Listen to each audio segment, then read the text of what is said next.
The best thing you can say about August, it's over. The Indians are entrenched in one of the toughest stretches in team history. But as the calendar turns to September, it's an opportunity for a lot of players to make a statement for 2013. One of them is Jenmar Gomez, who will try to send the Indians soaring past the Texas Rangers next on Sports Time Ohio. From Progressive Field in downtown Cleveland, it's Indians baseball tonight. The Tribe and the Texas Rangers play Game 2 of their 3-game weekend series. Hi again, everyone. Matt Underwood alongside Rick Manning. No doubt about it. The Tribe, they are happy to see the month of August finally come to an end.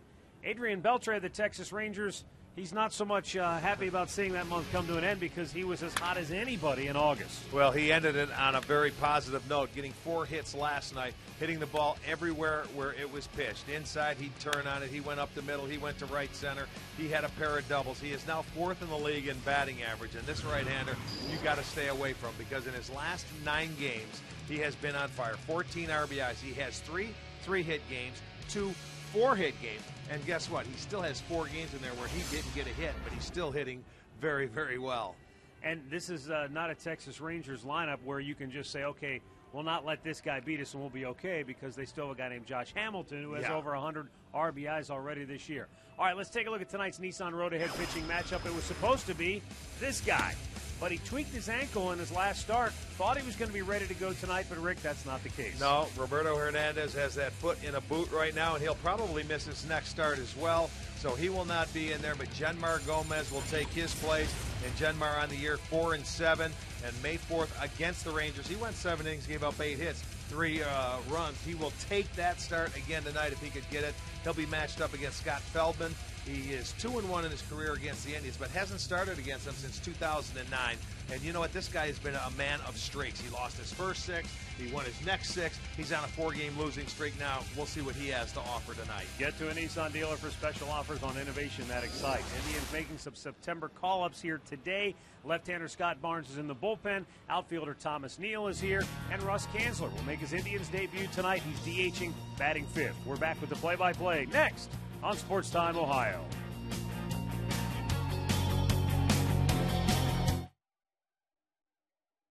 Wake me up when September.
And we welcome you into Progressive Field on a cloudy evening here in downtown Cleveland. Game time temperature 76 degrees. As Jenmar Gomez on the hill tonight for the Tribe, let's take a look at the lineup he will face for Ron Washington's Texas Rangers, brought to you by Kia. Ian Kinsler leading it off, followed by Elvis Andrus, who will DH, then Josh Hamilton, Adrian Gonzalez, Nelson Cruz, and Michael Young, who is at shortstop. Then David Murphy, Giovanni Soto, and Mitch Moreland. Let's take a look at 24-year-old Genmar Gomez, which is brought to you by MLB.com at Bat12. Visit Indians.com for the details. Be making his 14th start this year. He is 4-7, 5.11 ERA. He has pitched 74 innings. He has walked 26 and struck out 36. He does have a win against the Rangers. That came back on May 4th, where he went 7 innings, which was a career high, 8 hits, 3 runs. He walked 1 and struck out 2. He's taking the place of Roberto Hernandez, who was scheduled to start tonight's game, but an ankle problem has him on the shelf. And Gomez delivers a first pitch strike. So that's the thing about baseball. You never know when opportunity will arrive for you. Gomez, it looked like he was going to work just out of the bullpen. Now he's got that opportunity to show the Indians what he's got as a starter. He started out the year very well, then hit a funk and was really unable to work his way out of it, and then sent down to the minor leagues. So now a chance to make an impression for next year. A bouncing ball to short. Jason Donald in for his Drupal Cabrera, throws him out, 1 away. Cabrera was a late scratch tonight with right wrist soreness, so Donald's in there at short for him tonight. Well, let's look at that defense. Carrera is in left, Brantley in center, and Chu in right. Hanahan at third, Donald at short, Kipnis at second, Kochman at first, and Santana behind the plate. Chris Cuccione calling the balls and strikes. DJ Rayburn at first, Jeff Nelson at second, the crew chief Bill Welke down at third. You know, you get back to Gomez. He had to make this ball club out of spring training. Had a terrific spring.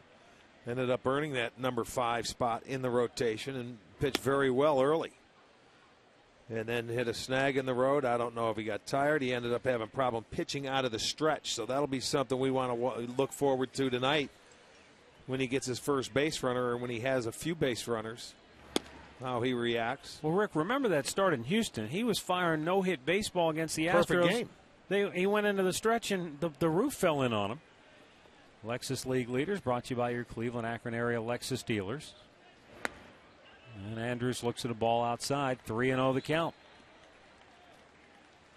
Yeah, an amazing start for his career. He's hitting all 19 games he's been here in Progressive Field. Takes a strike, 3-1. He got it in his last at-bat last night in the 9th inning. That leadoff single. And that 3-1 pitch chopped to third. Hanahan backing up, fires across. 2 down.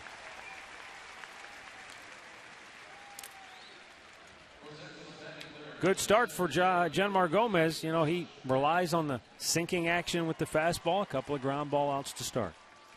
I think a big key for him in this game will be trying and stay ahead of these hitters. When he can pitch from in front, he can expand the strike zone. When he falls behind, 2-0 counts, batting average goes up, like a lot of pitchers. Change up to Hamilton had him out front. Josh Hamilton was 1 for 3 with a couple of walks last night. But that's the thing about this Texas lineup. You work around Hamilton, and then Adrian Beltre goes 4 for 5 with 2 doubles batting behind him.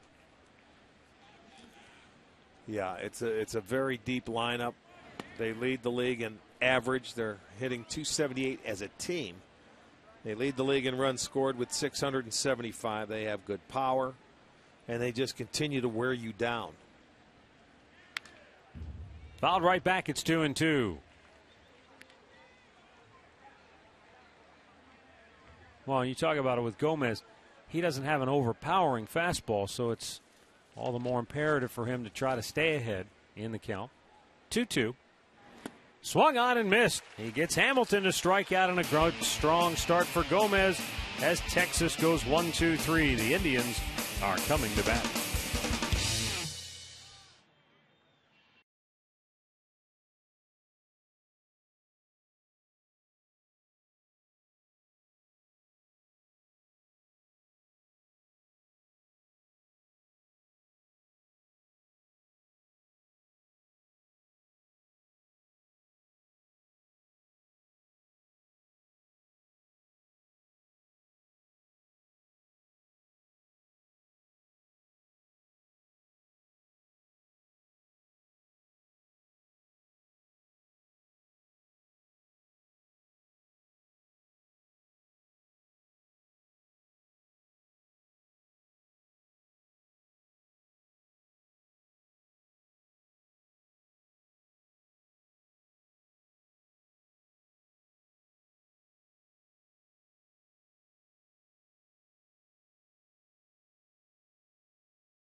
Shin-Soo Choo to lead it off, then Jason Kipnis and Carlos Santana. Michael Brantley batting cleanup. Russ Kanzler moves up to the 5-hole. He'll DH. Casey Kochman 6th. Then Hanahan, Donald, and Carrera.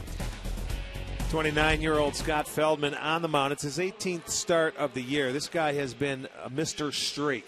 Started out the year, and he lost 6 straight, then came back. He won 6 straight.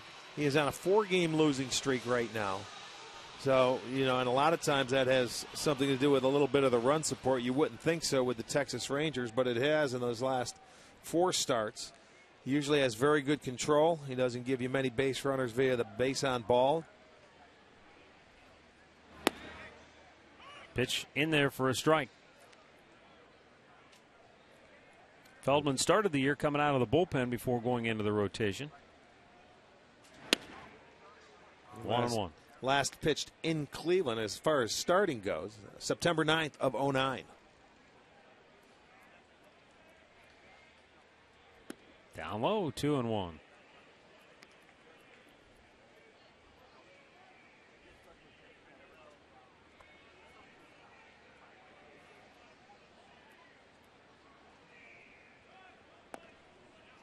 Down low once again. 3 balls and a strike.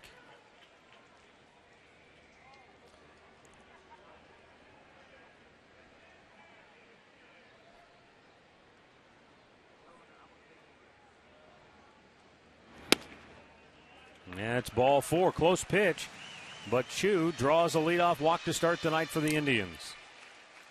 Let's take a look at the Home Depot defense for the Rangers this evening. Murphy in left, Hamilton center, Cruz in right. Beltre at third, Young at short, Kinsler at second, Moreland at first, Soto behind the plate. More savings, more doing. That's the power of Home Depot.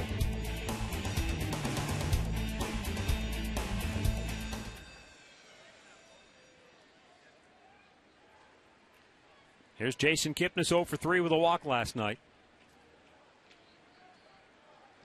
And he drives one to right field. Back goes Cruz. It's over his head. Choo around second. On his way to third. And he'll stop there. Jason Kipnis jumps on the first pitch and lines it to right field for his 17th double of the year. And the Indians are in business here tonight, second and third with nobody out. Well, he knew that Feldman, after the walk, he wants to come up and get ahead of you. He doesn't want to pitch from behind, but he left one belt high. Little sinker, 2-seamer that Kipnis drilled over the head of Cruz. He was playing him way too shallow. And Kipnis drilled that ball over his head. Choo gets to third base, so a good start for the Indians. Second and third, Kipnis' 17th double. They are in business. Now, originally, Asdrubal Cabrera was in the starting lineup, and he was batting third, but he was a late scratch with the wrist soreness. So Manny Acta had to change his lineup dramatically, so Santana goes into the 3-hole. Kanzler, who was originally slated to hit in the 7 spot, goes into the 5-hole. And then Donald, who was not in the lineup, inserted into the 8th spot in the lineup. So we'll see if this new look lineup can produce an early lead. Santana 2 for 4 last night with a double.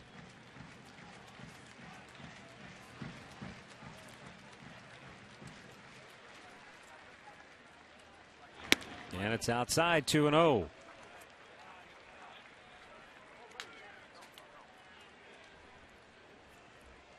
Feldman having a tough time finding the strike zone. 6 out of 8 for balls. And one of those strikes was lined over the head of his right fielder, Nelson Cruz.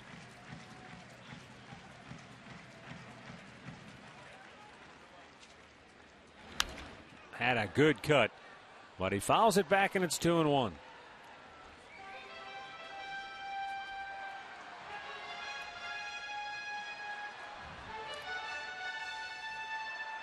Well, on the homestand for the Tribe, they are third base and less than 2 outs. They're 0 for 12 with 3 runs scored.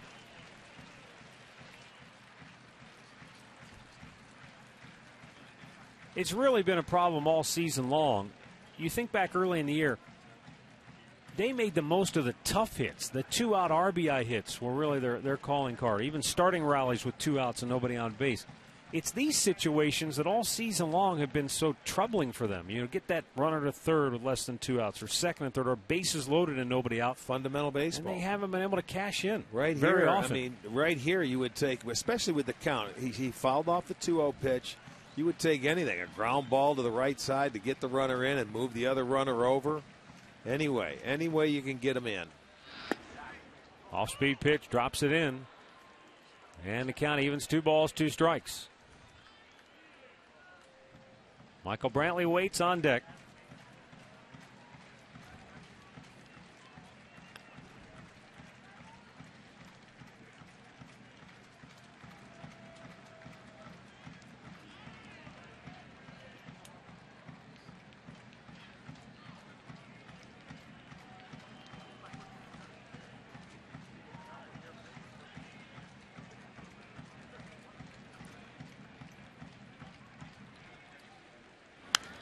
And fastball fouled back. Soto wants to go out and talk.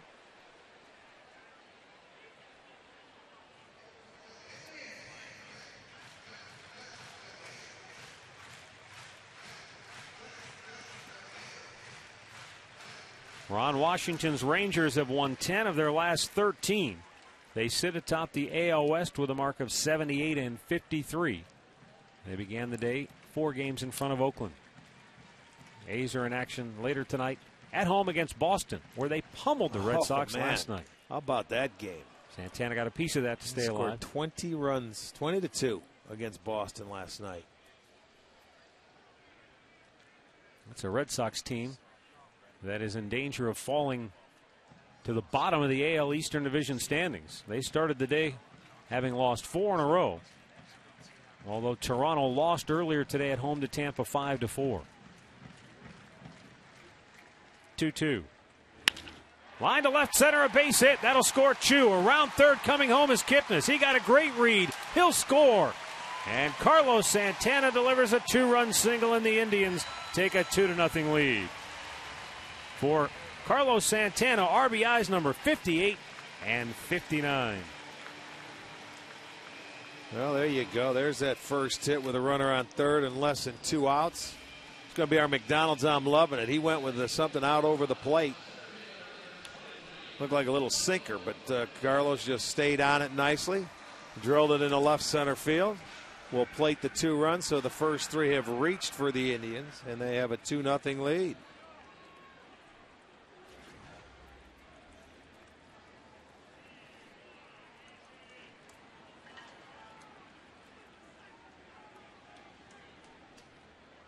Now Brantley lines one toward left center. That's dropping. It's in for a hit. Santana stops at second base, and the first 4 have reached for the Tribe. And Mike Maddox is already across the first baseline on his way to the pitcher's mound to talk to Feldman. Yeah, it didn't take him long, did it? Everything, his sinker or fastball's upstairs. The Indians have gotten some good pitches to hit, and they've stayed on it nicely. Kipnis drilled it over the head of Cruz in right. Santana stayed on it, went to left center. Brantley right there with a good swing. Well, Russ Kanzler about to step in for the Tribe. He's one of 3 September call-ups, and before the game, Katie Witham talked with both Sandy Alomar and Manny Acta for what they're looking for from these guys. Yeah, you know, it was interesting, Matt, Rick, when I spoke with both Sandy and Manny Acta, they told me it's not a typical September right now when you look at the Indians' schedule. You're not facing other call-ups. You're facing playoff caliber teams. We've got Texas. They head to Detroit. You've got Chicago coming up. So they said this is a perfect time to evaluate guys like Russ Kanzler, Thomas Neal, also Scotty Barnes, who got the call-up. He says it gives you a good sense of what these guys are able to do in meaningful games. They're going to look at how quickly they adjust their approaches and whether or not they can put up quality at-bats. Well, Russ Kanzler did a lot of that at AAA this year. 22 homers, 79 runs batted in, led the club in both of those categories. Led the International League with 36 doubles. And takes a strike here.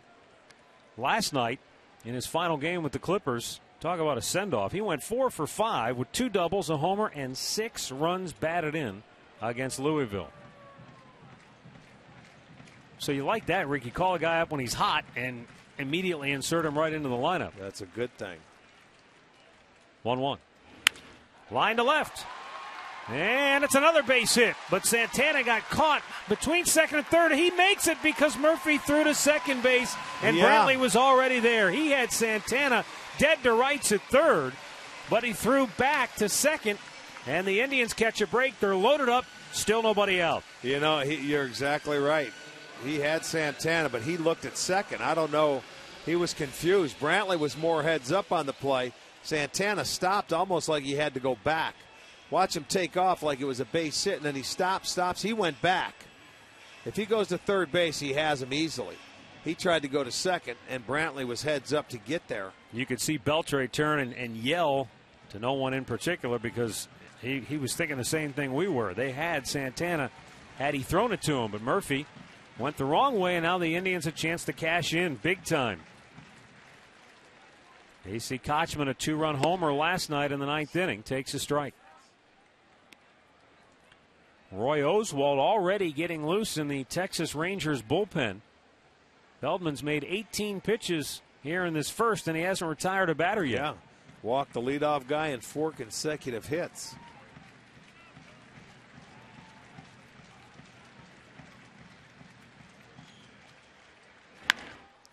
Slow chopper to first.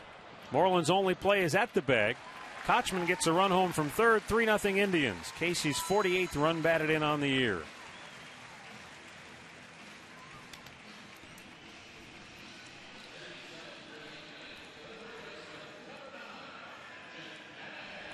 And that's going to bring up Jack Hanahan runners at second and third. And 1 out.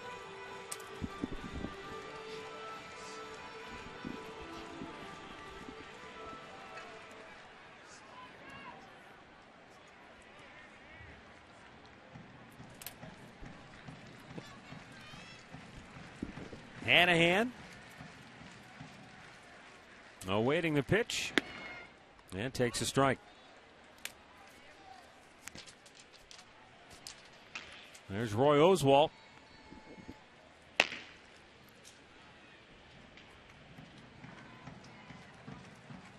Boy, you'd love to get at least one more in. Make it a great inning. Infield's back. And Jack fouls it the other way towards the photo baby on the Indians dugout, and now he's down on the count 0-2.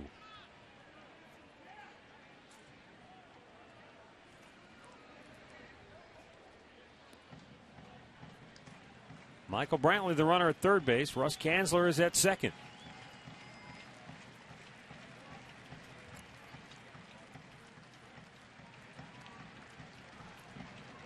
The 0-2. Up and away.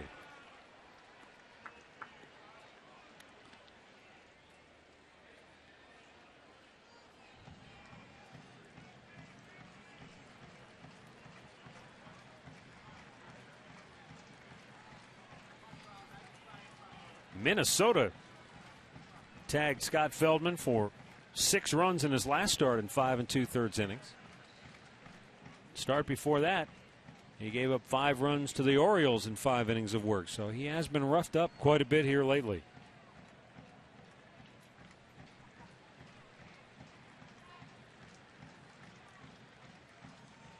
The 1-2 to Hanahan. Checked in the dirt. They appeal. He did not go around, and it's 2-2.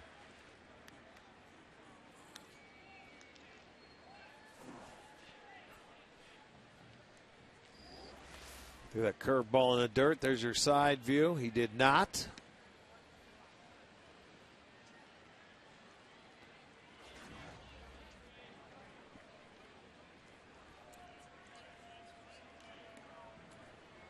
Now the Rangers have the left side of their infield in. Beltre and Young just beyond the cut of the grass.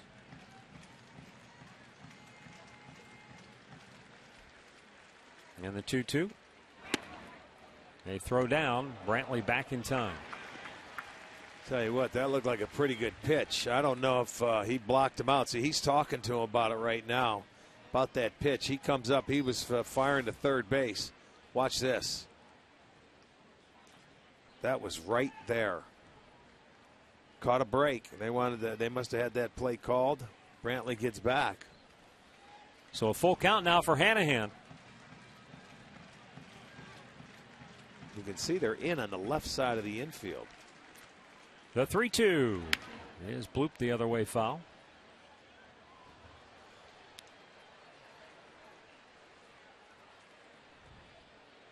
Now a 25-pitch inning for Scott Feldman.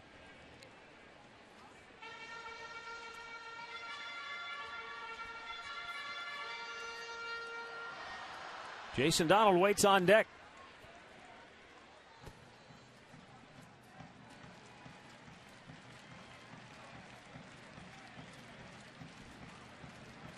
Feldman's payoff pitch. Chopper up the middle. That'll get the run home. Kinsler slings it over to first, 2 away. Hanahan gets his 25th RBI, and it's a 4-0 Indians lead here in the first.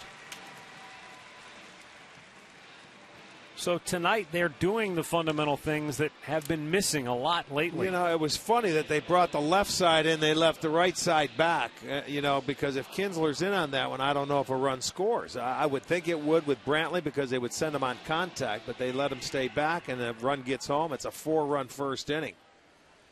So a huge inning. That's one of the bigger innings they've had in quite some time. And now Kinsler's at third with 2 down for Jason Donald. And a good block by Soto to keep it from going to the backstop.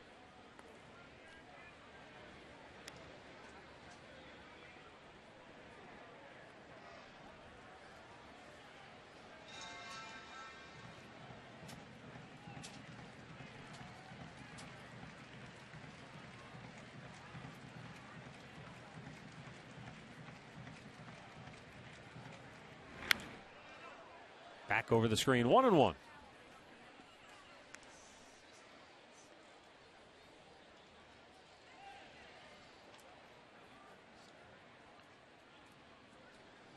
A lot of finals.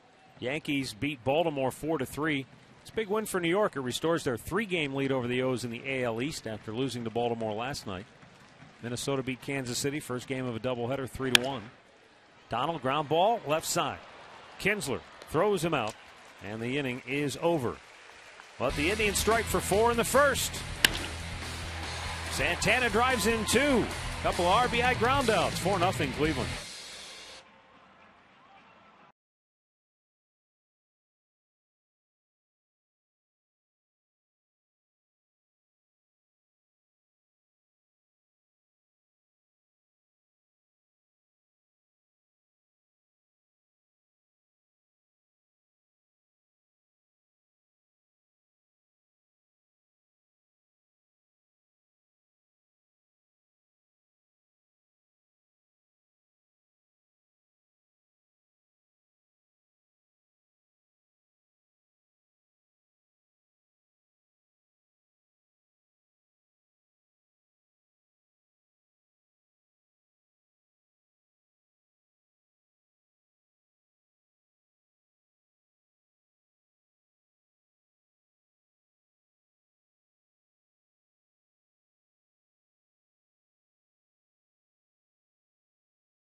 Cherry Berry Chiller.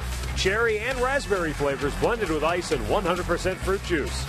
By AT&T, the nation's largest 4G network. AT&T, rethink possible. And by your Northern Ohio Toyota dealers. The air show going on this Labor Day weekend as we continue to celebrate Navy Week. We had what were they, the Navy SEAL frog jumpers? Yes. Yes, it was. They were great timing. They came in parachutes. Last guy came in with the American flag in tow. Landed right on the field just as the anthem singer was hitting the final note of the song. Adrian Beltre, 4 for 5 last night with a couple of doubles. Swing and a miss. Good two-seam action. There's one of the first ones. I think that was the first one. There's the last one. It came.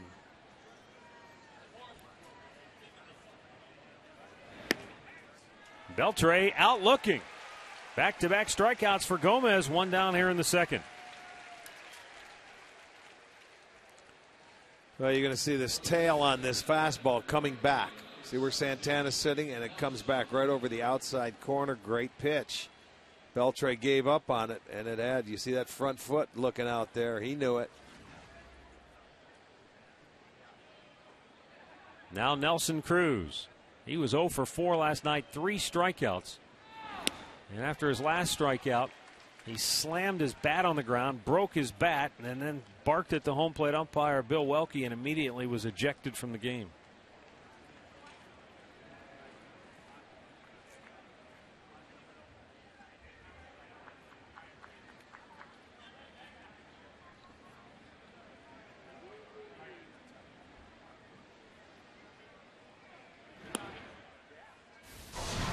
This was it last night.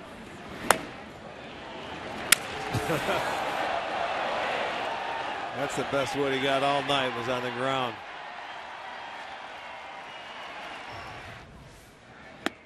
Cruz a swing and a miss, and it's 1-2.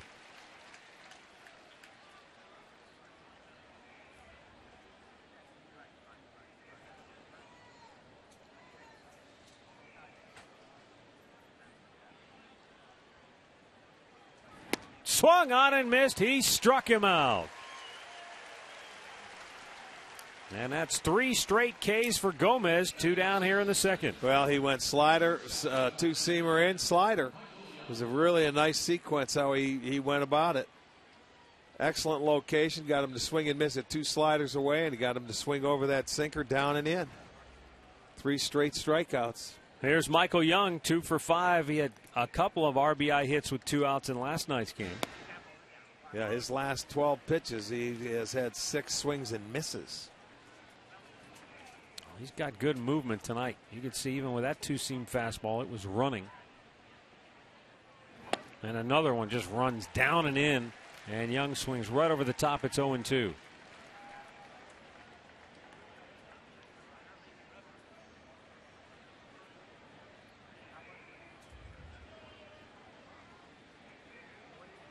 Two-strike pitch. Got him looking. Oh, Genmar Gomez just struck out the side here in the second. He has fanned 4 Rangers in a row. 4-0 Cleveland.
Ezekiel Carrera, Shin-Soo Choo, and Jason Kipnis due up for the Indians.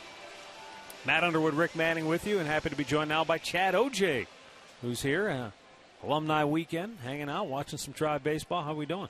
Doing good. Doing good. Barely made it out of Louisiana with all the rain. We were going to ask Hurricane Isaac blew through there. Yeah, we just got power back this morning, but we're doing fine. I was going to ask if you got here by boat. A lot of rain, huh? A lot of rain. Yeah. Always a lot of rain, a lot of wind. But the good thing is we're not in the low-lying areas, which, the people that are, that's the ones that get hit the hardest.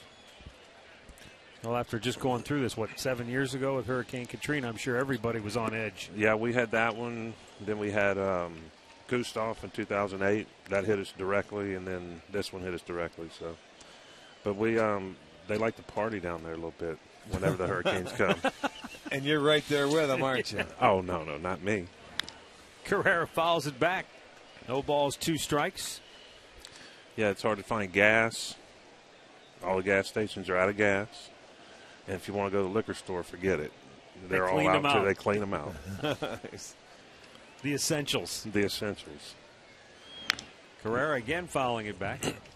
Even keeping tabs on the Tribe this year. Yeah, I saw where they were 3 back, and then all of a sudden kind of went in a little tailspin there. Yeah, they had a rough month of August. Mm-hmm. There was a little combination of everything. Yeah, it's tough when you don't have a whole lot of veterans on the team. That's very tough. Well, speaking of that, I was looking back at your career. You came up in '94, pitched in, I think, just a handful of games that first season. Right. But then in '95, your first real full season, you had a lot of success. I think you won 8 or 10 ball games, had an ERA around 3-something. What enabled you to have success early? Because we're watching a lot of young pitchers struggle and go through ruts where they're having a tough time figuring it out. Well, what I just said is on the veterans, you got a guy like Hershiser here, Dennis Martinez, you got Eddie Murray. Those guys, they got you through it. They told you what to do, how to prepare. Because as a kid, you have no clue. You don't have a clue on how to get through the whole season. You can go out there and pitch 1 or 2 good games, and you think you're on top of the world. But now you got to go back out there another 20 times, another 30 times, and that's where it gets tough. So those guys gave you that leadership and experience to help you when you did have struggles and when you did have questions. Oh, definitely. All right, how about a pitching coach? Now, could he bring anything to you, or was he just for you more mechanically than? Well, those guys too. I mean, you had Louis Isaac, who had been in the organization for 30 years. Right. You got guys in the bullpen that had already been here for a while. And Mark Wiley was here. He's here too. Oh, he's is he? Scouting his team. Yeah, he's I think down there sitting in the seats down there. Down there, Mark. I hadn't seen him in a while. But, those guys, it was kind of a collective deal with the whole team, kind of took care of each other internally. You patrol yourself. Yes, you patrol yourself. And, what are you going to tell an Eddie Murray when he tells you, hey, go out there and throw this guy like that? Right. You're going to go out there and do it. Chu bangs it between the hole, and Feldman does a terrific job of covering the bag for the out. Well-timed play. 2 down. You look at Texas, and they've done that. They've built their team. Yeah. And we were just talking earlier about the minor league system. I mean, what's coming up? That's what you got to look at. Texas has built a strong organization, and look at where they are. Well, they have, and I'll tell you, back in the 90s, the low 90s, they had some good guys coming up from the minor league system. It seemed like they always had people coming up when Ramirez was a, 92 first-round draft pick, and by the time he came up, he was hitting about, 7th or 8th in this lineup up here. Yeah, we all played together, and that's the thing. You look at all the guys that came up, it was not only competitive at the big league level, but to get to the big leagues was competitive. Right. So that was kind of an organizational thing. Everybody took pride in playing in the organization. And, you look at all the guys that came up through the system. There's a lot of them. Jason Kipnis doubled over the head of right fielder Nelson Cruz his first time up. He takes a strike. 2 down here in the second inning, visiting with Chad O.J., who's here chilling for the weekend. We get you every year about end of August, right around September, huh? Hurricane season. I know when to leave. You get out of there. Next year we got to get you before it hits. Yeah. Yeah, I barely made it here. It took me about 5 or 6. New knee replacement, right? Oh, yeah. I had one. Beautiful. Feeling good? Feeling good. I don't know if I could go any but on the mound, but it feels good. No, you will in fantasy camp in January. Oh, you're right. Be ready to go. I'll be ready to roll. I better start working out now. I'll have to face Underwood again and get a knockoff of him. Yeah, you swing the bat pretty well. I forgot about your World Series exploits. Hung you one. Yeah, who cares about the hitting part? Here's the 1-2 to Kipnis, and he fouls it off. We're seeing two starting pitchers tonight, Feldman and Genmar Gomez for the Indians, who both worked out of the bullpen as we look at your hitting exploits. There it is. Going the other way. Yeah. Nice stroke. Drove in a run. Nice. Yeah. Oh, look at that. Oh, there you go. Is that off Kevin Brown? That's a nasty sinker, wasn't it? Yeah. Look at those wheels. Look at two-bagger. Okay, timeout. Give me the oxygen. That's a pretty good hit when you can hit Kevin Brown's sinker. Hey, swing hard in case you hit it. Well, you did. You hit it right down the line, right where it was pitched. That was a good job. Both starters tonight, though, I was going to say, have worked out of the bullpen. They've started. You did both chores. How easy is it to transition from one to the other and back and forth? It's not easy when you sit around for a while and don't throw. You have to have a routine, and that's one of the things that the guys in the bullpen really helped me with. Is I'd never been in the bullpen in the minor leagues, and I come up and my heart's pounding about 100 miles an hour when that phone rings, and you're sitting there going, "Ooh, how do I do this?" Because you're used to starting, but they got the program down, and they told me, "Hey, you need to be throwing this much. You need to get up and go throw, do this, do that to stay sharp." Yeah. And it's a tough transition. And you don't want to leave it in the bullpen either. Once you get up and say, okay, I'm ready to go, and then they don't use you, and they got to sit down, and then you got to heat back up again. So that's tough. It takes a little while to get to know your role there. Yes, it is. I remember sitting around for 2 weeks and not getting in the game, and then all of a sudden have to throw 6 or 7 innings, and you're like, okay, and now another 2 weeks off. And it's a tough transition, but, you got to turn to the veteran guys to help you out with that. Kipnis grounds out. Tribe goes 1-2-3. Chad, thanks for stopping by. Thank Great you, Matt. to catch up with you. Good to see you. Chad OJ with us here You tonight. too, Indians lead the Rangers 4-0.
Saturday night to stay tuned later in the game for Miller Time, brought to you by Miller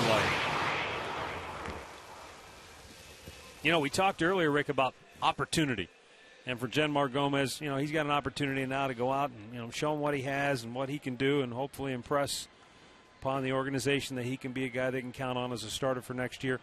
For Chad OJ, we were talking as we went off the air, in that 97 playoff season, he started the playoffs pitching out of the bullpen. He wasn't part of that starting rotation. And in the short series against the Yankees, he came in relief. I think he pitched 6 or 7 shutout innings against the Yankees. And then he went into the rotation against Baltimore. Didn't get a win in the LCS, but then, he's within a 9th inning blown save and maybe being the MVP. He was the MVP. They probably had his name engraved on that trophy if they would have went on to win it. So it just goes to show you never know when that opportunity is going to come. You just got to be ready. Yeah, and you know what? Gomez had the opportunity this year. That is crushed and gone. That'll get him on the board with one swing. David Murphy's 12th home run of the year, his third hit already in the series, gets Texas on the scoreboard. First hit of the night for the Rangers, and the Indians' lead is now 4-1. Murphy got a pitch down, and he raked it. That's his 12th home run, 157th for the Rangers. He put a really good swing. He had a swing that fouled it off the left field, but this one went middle of the plate. Look at the location. And that'll tell you. Speeds up his bat. He gets the Rangers on the board.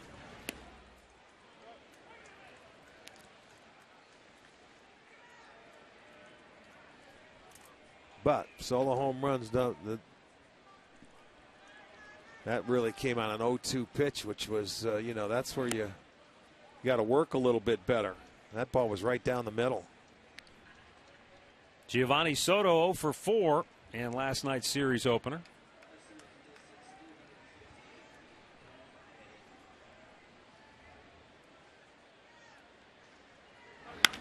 And that's hammered just beyond the reach of a leaping Jason Donald.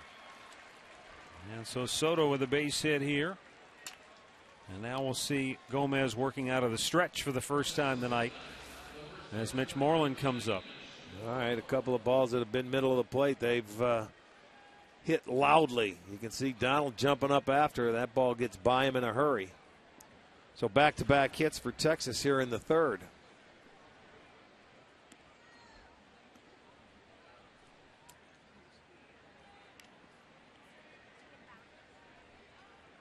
Mitch Moreland 0 for 3 last night. One of 3 left-handed bats in the lineup for Texas tonight.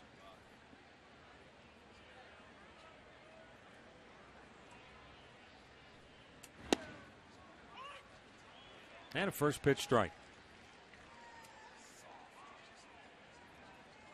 Angels beat Seattle earlier today 5-2.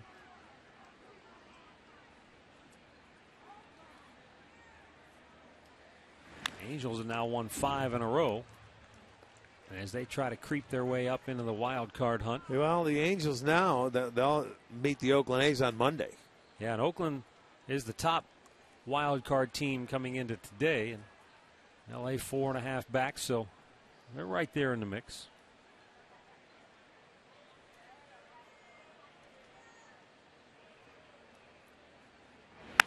Hit on the ground, foul. Here's the updated standings. There you go. The A's with a 4-game lead over the Angels, and the Rangers with a 4-game lead over the A's. Those two teams will hook up on Monday. And the wild card Orioles, they did get beat today by the Yankees, but they're still hanging tough, man.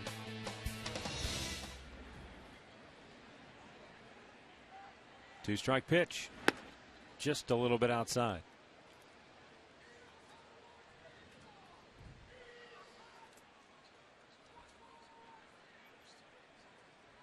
White Sox Tigers, they're scoreless in the third inning in Detroit.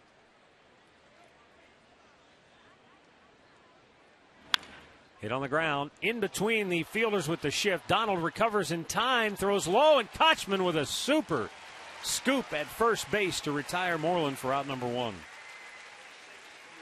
That was a nice play on both ends. Donald to stop that ball and get rid of it from his knees, and Kochman with the pick to keep the foot on the base. Because the umpire took a long look. That ball almost got away from Jason. He gets up, throws it from his knees, and a nice pick by Kochman. Look at that. Right out. Keep the foot on the base, and they get the out, which is a big out. And now Ian Kinsler, who was a ground out victim his first time up.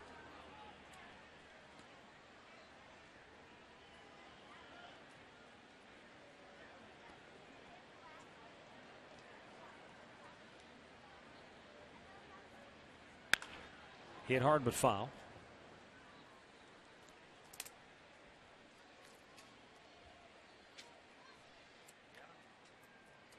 Kinsler 2 for 5 with a double last night.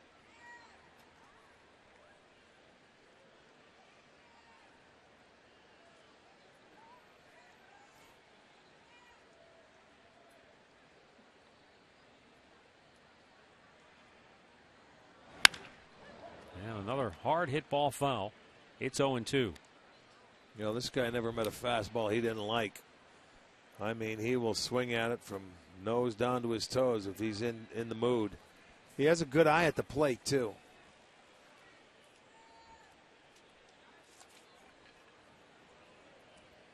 Kinsler with 49 walks.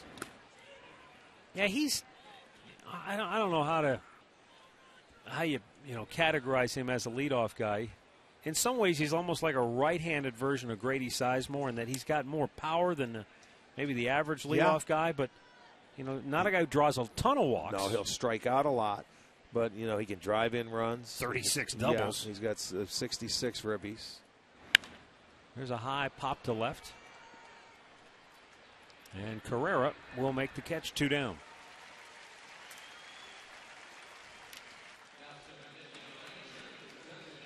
Our stat of the game, brought to you by your Northern Ohio GMC dealers.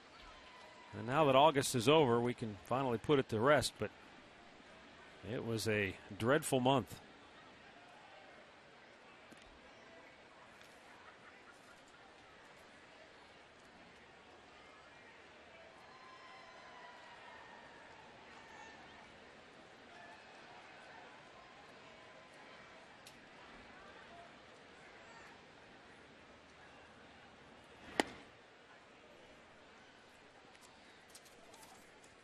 This is another department where you want to see him get better because this has hurt him with 2 outs. They've given up 22 runs on this homestand. Actually, in the last 6 games of this homestand.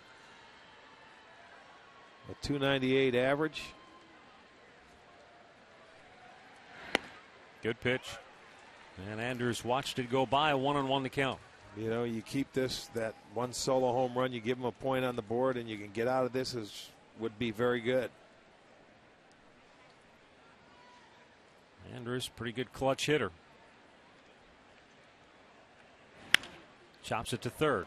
Hanahan fields, fires, got him. David Murphy hits a solo homer to lead off the third, getting Texas on the board, but the Tribe still in front, 4-1.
Indians scored 4 times in the first inning. The last 4-run first inning the Indians had this year, you have to go back to May 16th when they did it against Felix Hernandez and the Seattle Mariners. Wow. Last one that they had were 2 weeks ago tonight in Oakland. Remember the 9th inning where they scored 4 runs? Last 4-run inning. Yeah.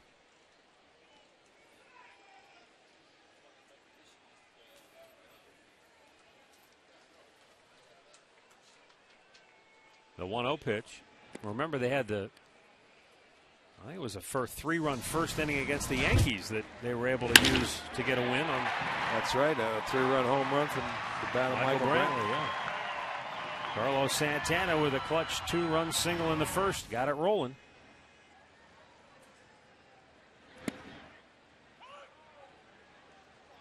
Two and one to count. After the first 5 Indians reached to start the game, Feldman has rebounded to retire 6 in a row. And Santana a little bit out in front, 2-2. Well, when you get off to a bad start like Feldman did tonight, that's what he has to do. You have to put zeros on now and hope he can let his offense try and play catch up.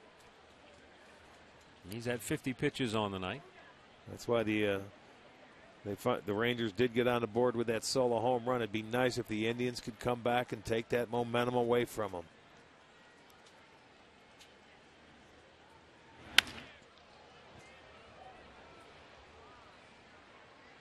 Didn't even have to leave his seat. Why would you? Right there. Looks like he's in a lounge chair.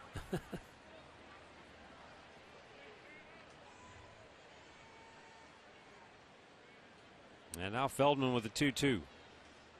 A little bit inside and a full count.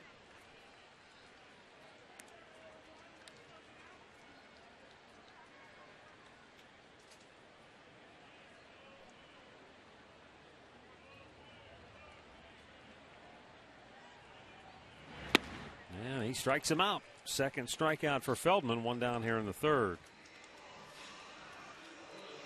Time now to take a look at our AT&T trivia question tonight. Beginning with the 2000 season, 4 different third basemen have won a Gold Glove in the AL. Who are they?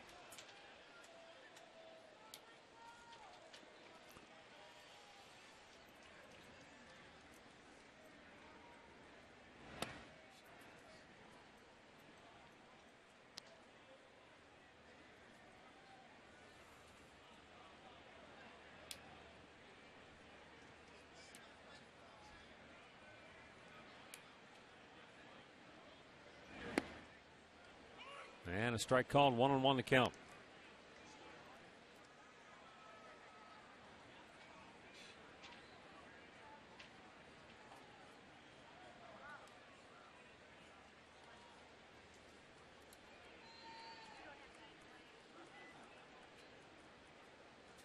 The 1-1 delivery. That's down low.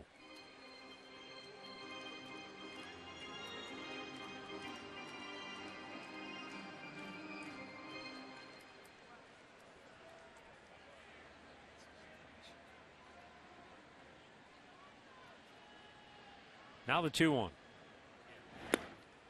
And Michael looks at another ball down low. 3-1 to count.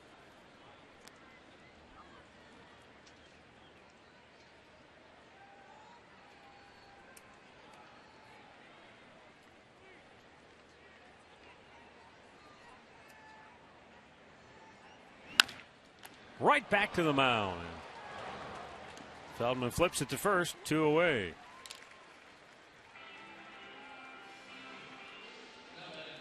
Injury report brought to you by Elk & Elk Serious Lawyers. For serious injuries, call 1-800-ELK-OHIO.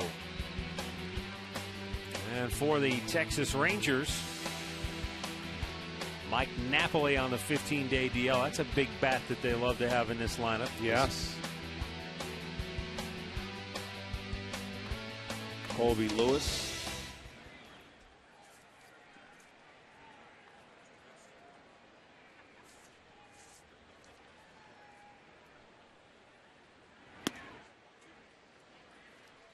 Russ Kanzler, a base hit to left field, his first time up in his Indians debut.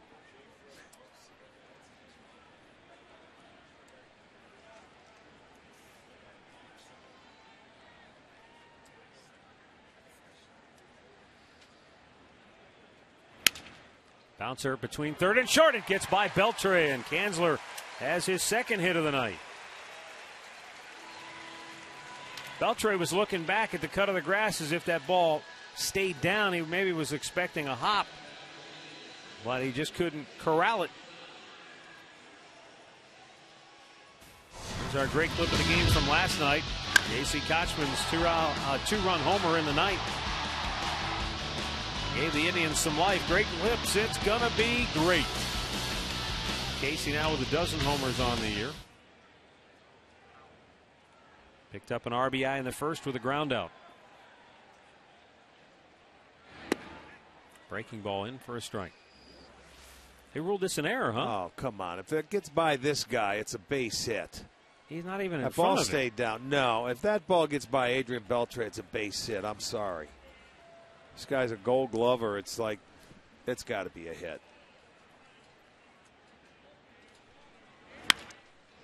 Double play ball to short. Young steps on the bag. Well, there are 2 outs, so it doesn't matter. That'll end the inning. 3 complete. It's the Indians 4 and the Rangers 1.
Rick Manning as always, and happy to be joined this inning by Mike Jackson, former Indians reliever and closer, and still looking fit and trim.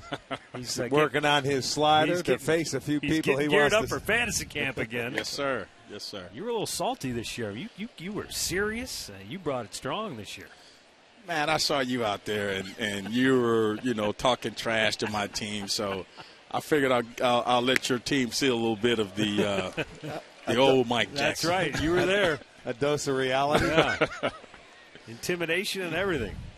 They asked for some real major league experience. I tried to give it to them. You gave it to them, all right. Yeah. Josh Hamilton, a swing and a miss, 1-2. Making your home in Houston these days, right? Yeah, that's always been the home base.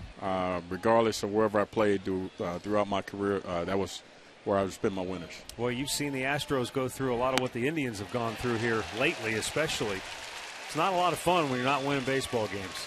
No, especially when you prepare, work hard during the off season, and then you go in during the season and you get to this part of the year and you just plan just to get to finish the rest of the season out. It's not a good feeling, but I understand it's a young ball club, and like I said, we see that every night at home in Houston. So it's a building process, and you got to be patient because you're going to run through some streaks like this. All right, young players. We know the Indians have a lot of young players. How important are veterans for a young ball club? I mean, you played on some teams that were stocked and loaded with veteran players, but it's not that you have to have veterans at every position, but how important, what do they mean to a young club? Well, you got to have that veteran leadership out there when you're going through a streak that it don't exceed a long time. It don't the bad streak the losing streak don't extend.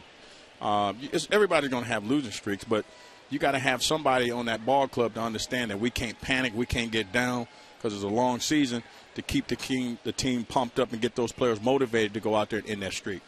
No, not only is it between the lines, but it's also how to go about handling your game plan and everything in the clubhouse and preparation and get ready. Business. Yeah. Exactly. So you got to have a veteran guy to be an example, like you said, Rick, a leader.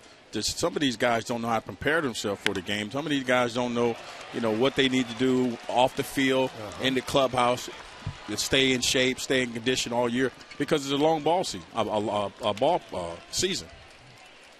Mm-hmm. And the manager can't play wet nurse to 25 guys. He can't. That can't be part of his job, right? I mean, the manager can only do so much. But when you got veteran ball players on that team, then he don't have to worry about that. He just worry about making out the lineup and managing the game. But when you got a lot of veterans out there in that clubhouse, they're going to take care of it. We're going to police our own players. So you never have to worry about that. Well, and that's what they say. The game will take care of itself. You guys, the players, take care of the stuff on the field. And, if one guy gets hit, they'll make sure the other guy on another team, when the time is right, will pay the price. They'll pay the price, man. It's the players do that. That's what they do, and they keep it easier. A manager and coaches, their job is to help you out and be there for whatever you want. But it's the players that patrol themselves and take care of the business on the field. Exactly. I mean, if I was playing today and I see one of my teammates, especially at the plate, and they throw up and in, we'll take care of that. Either one of the starters or one of the guys in the bullpen, we'll just automatically take care of that, because that's how the game is played. At the right time. Because you guys are sitting out in the bullpen watching the ball game, and you see that, and you say, okay, you'll mark that down. Oh, most definitely. You'll put it in the little black book, and you don't forget that. They're like elephants, man. You don't forget. And it was easier to do, especially when you had a reputation of throwing up and in anyway, so they accused me of that anyway, so it was easier for me. Yeah, but always after that up and in came a nice little slider that you could hear the buzz to, didn't it? Oh, yes. That was just part of the whole plan. Nelson Cruz has been a victim of the slider in this series. The Indians have really had him tied up in knots. 4 strikeouts already. It's funny, Mike. We see it a number of times where all of a sudden a guy will get hit early in the ball game, and the umpires will come out and issue warnings to both benches, and it's like, wait a minute, this it doesn't look intentional. It may not be intentional, but you issue warnings in like the first or second inning before anything even happens, and the other team doesn't even get a chance to retaliate. I mean, I never liked that rule, because now it takes away from the pitcher on the other side that didn't do anything. Right. Now that take away from me pitching inside. Now the hitter knows, well, he can't come inside, so they just look out over the plate. So I never did like that rule. Let me dig in. That they let the umpires have discretion on what they think if a guy is trying to hit him or not, and then they give warning to both sides. 2 on, 1 out here in the 4th inning. That. Michael Young coming up. He was called out on strikes his first time up. And I just think, once that happened, then the hitters look, well, we don't have to worry about him coming inside. Just look out over the plate. Well, right. If they come inside or you get hit with it, and they wear the protection of the armor now, not a lot of guys did back then, but more so now. You don't worry about a pitch inside. Well, then you got a chance that the pitcher that come inside, he can get ejected because he's got a warning. Right. Hanahan steps on the bag, goes across the diamond, double play. That ends the 4th. As the Indians turn 2 to end it. Mike, thanks for stopping by. Great to catch up with you. Hey, looking forward to seeing you down there. Fantasy camp. Let's go. Let's get it on. My pleasure, nice man. to see you, man. All right, right.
cam with the Navy Leapfrogs. How about that? Beautiful. It's a pretty good perspective. Coming in for a landing. Live TV right there, baby. Gotta love it. And there are the Navy Leapfrogs.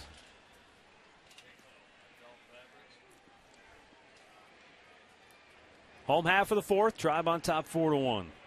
Bottom third of the order here. Jack Hanahan, Jason Donald, and Ezekiel Carrera. Breaking ball in for a strike.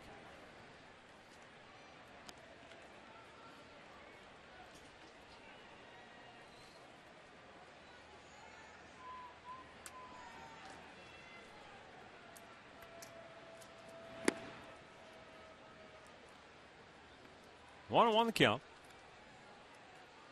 Boy, over in the National League today, St. Louis outlasted Washington 10-9. Boy, they needed it. They haven't been scoring, so they put 10 on the board today. Huh? Stops a 4-game losing streak for St. Louis. Hanahan lifts it down the left field line, but Murphy's playing him that way and makes the catch just inside the chalk for out number 1. Minor League Report brought to you by University Hospitals. Juan Diaz, who we saw earlier this year, getting a brief taste of the big leagues, went 3 for 4 with 4 runs batted in last night for the Clippers. And he's really swinging the bat well since getting the call up to AAA. Jason Donald grounded out his first time up.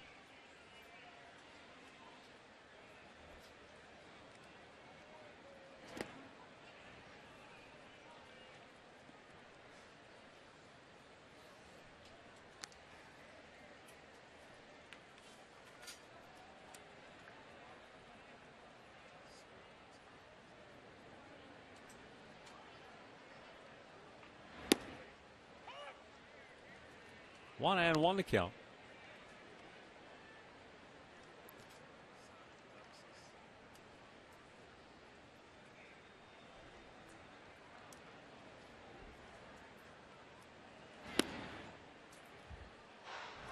Two balls and a strike. With one down here in the fourth. Indians getting all 4 runs in the first inning. The first 5 all reached to start the game. 4 of the 5 came home to score.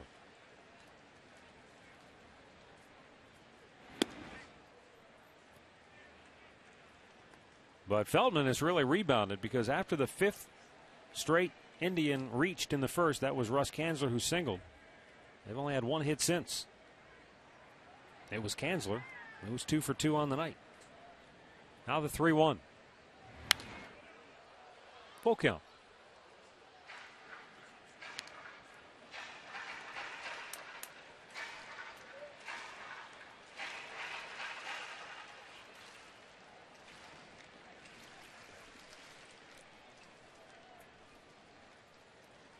Now the payoff pitch. And Donald goes down swinging. 3rd strikeout for Feldman, 2 down here in the 4th. And we'll go back to the Hyundai Studios right now for an in-game update with Al Pawlowski. Hey, Matt, Rick, let's go to Detroit. Tigers taking on the White Sox. First run of the game comes here in the bottom of the 3rd inning. Brennan Bosch, a triple to score Austin Jackson. Then Cabrera would knock in Bosch. That's been the difference tonight. Thus far, 2-0 Detroit. They're in the top of the 4th inning in Motown. Matt? All right, thanks, Al. The Tigers win. They close the gap to a single game.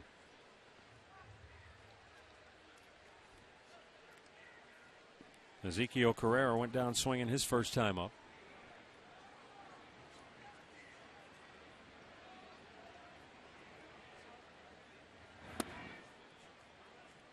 Two balls, no strikes. In addition to Russ Kanzler, who's making his Indians debut tonight, the Indians also called up Scott Barnes, left-hander, who will work out of the bullpen, and Thomas Neal, who's an outfielder from Double-A Akron. Carrera grounds out, and the Indians go 1-2-3. 4-1 Indians as we go to the 5th.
right here in Northeast Ohio.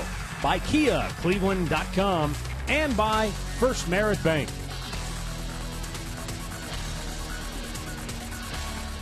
The Indians lead it 4-1 as we move to inning number 5.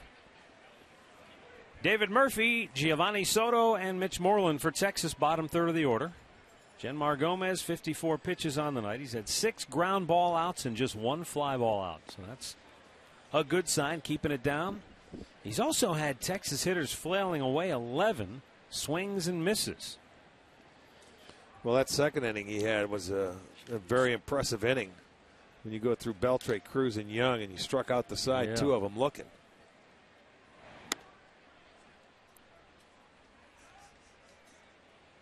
Murphy homered to right for Texas's only run in the third.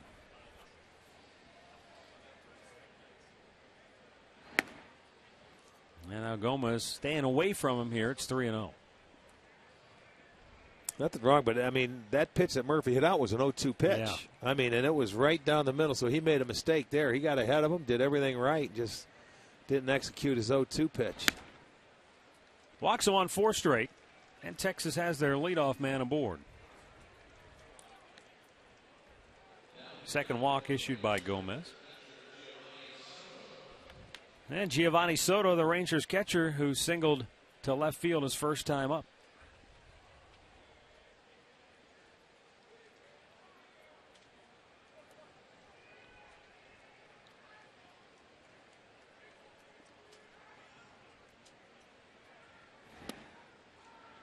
Slider misses down and away, 1-0.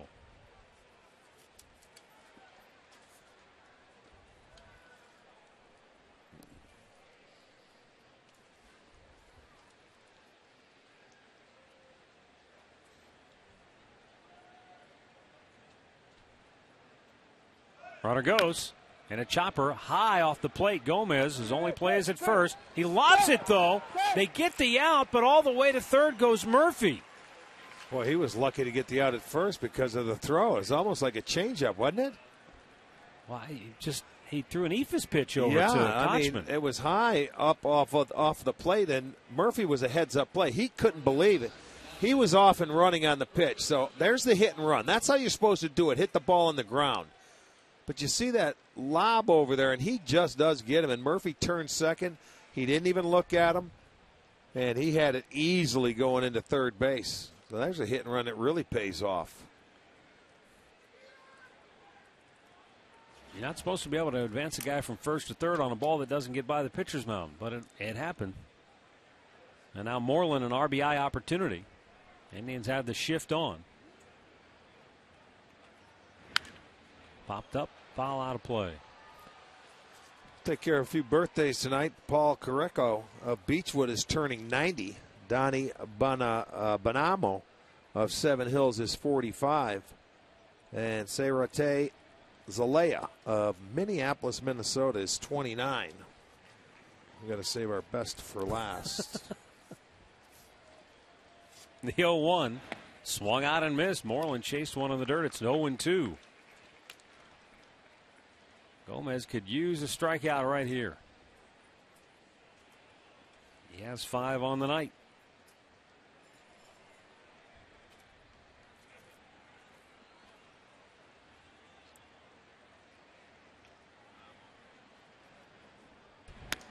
Outside with it, 1 ball, 2 strikes.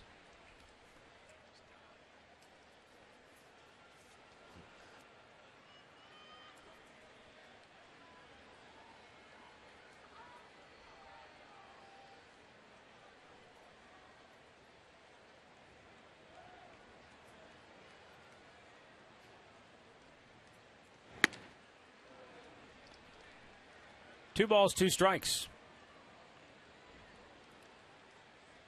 That was not a real good job, I don't think, of executing there. You could see Santana. He made the target. He wanted it down in the dirt. Just powered through that off-speed pitch.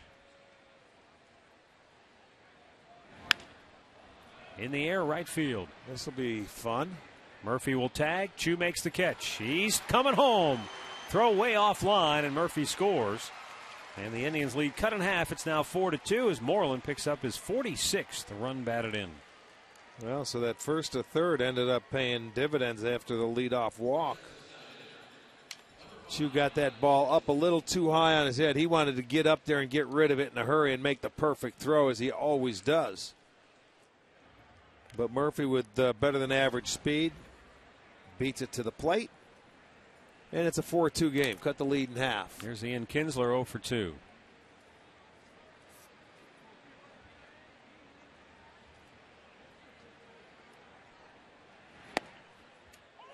Takes a strike on the inside corner.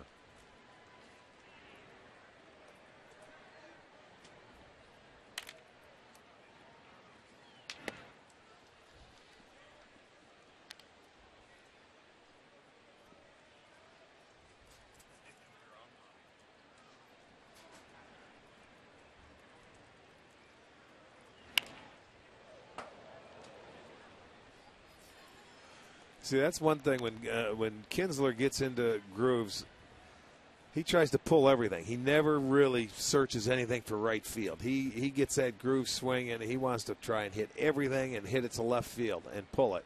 And sometimes that becomes a problem because you pull off pitches, and then when you're going inside, you want to get the bat head out and you pull them foul. When he's swinging it well, it's fun to watch.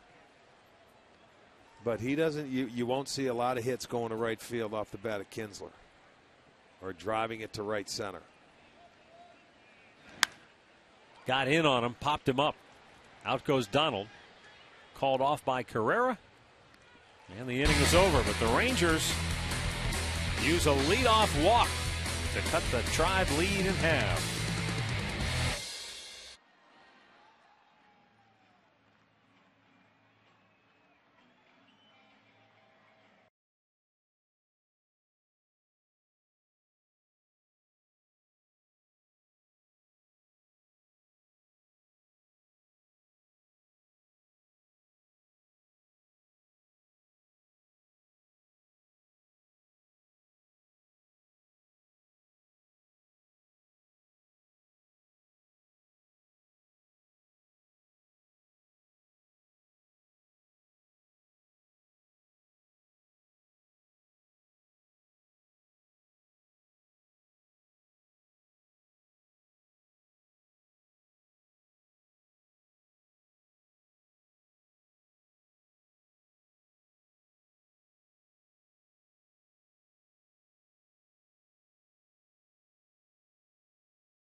Chu, Kipnis, and Santana for the Indians.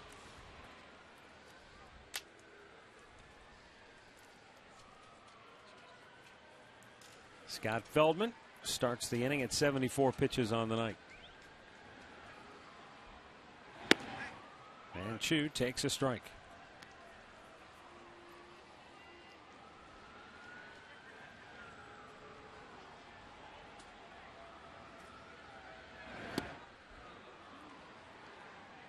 Oh, and 2 the count.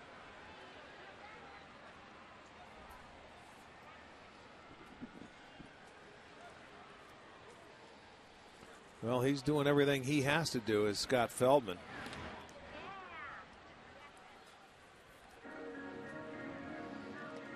They haven't had many opportunities since the first. They broke out of the gates in a hurry, and Oswald up again in the bullpen. They've only had one base runner since the first 5 reached to start the game. And that was Kanzler, who was 2 for 2 on the night. Chu looks at a ball down low. And it's 2-2. Feldman going through the Indians lineup for the third time tonight. And Chu wraps it up the middle. Kinsler knocked it down but couldn't come up with it. And Chu's aboard with a leadoff single.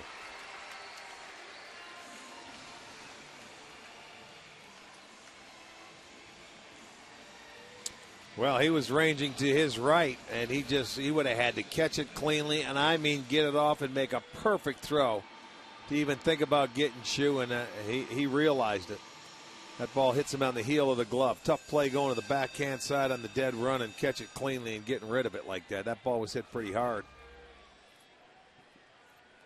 Now Jason Kipnis.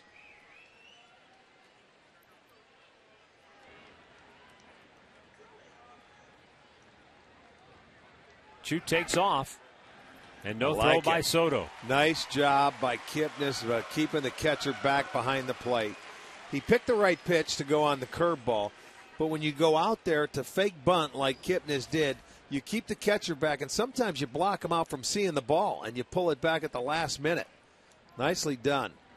Give the guy an opportunity to steal a base. Who cares if it's a strike? He's now in scoring position. It's a ball. Yeah, it was called a ball. Now Kipnis trying to bunt him over, but he fouls it right back over the screen. I'd rather see him swing the bat. Don't give yourself up. Swing the bat. You got a 2-run lead here. You can pull the ball on this guy.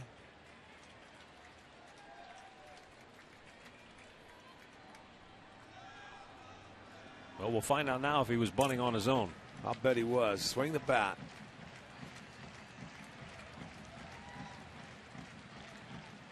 Yep. There you High go. Fly ball, right field. Cruise over near the line. Get the job done. He'll make the catch. Chu will tag. He's on his way to third. Throw off line. And Kipnis gets the job done as he advances Chu to third. One out here in the fifth. Yeah, Jason's a good enough hitter to take that chance and try and get a base hit and get him over. And he popped it up and it got it deep enough to move him over. Game recap brought to you by your Northern Ohio Toyota dealers. First 5 reached to start the game for the Indians. Santana, a 2-run single, and then a couple of ground outs made it 4-zip. David Murphy got the Rangers on the board with a solo homer. And they've added another run since, 4-2 our score. Find out about more than 30 Toyota offers available now at buyatoyota.com. Infield in for Texas as Santana tries to drive in his 3rd run of the night.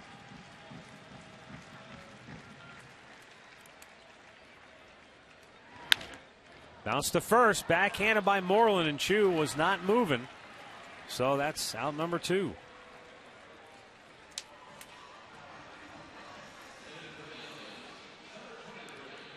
Well, you want to come down to the ballpark on September 15th. Load up on Dollar Dogs. Get your seats early. The Tribe will take on the Tigers. And it's Dollar Dog Night, courtesy of Sugardale.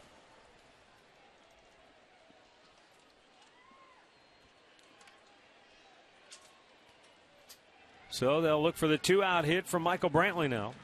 1 for 2 on the night.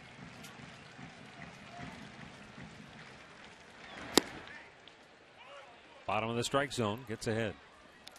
It would have been a good run to get in because, you know, they cut it in half. They score. So it's going to take a 2-out base hit for Michael.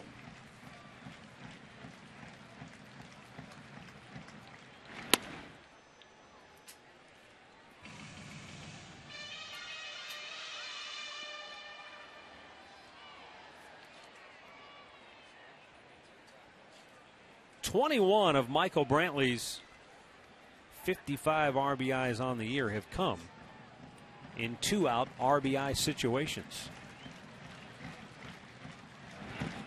Checks on the ball in the dirt.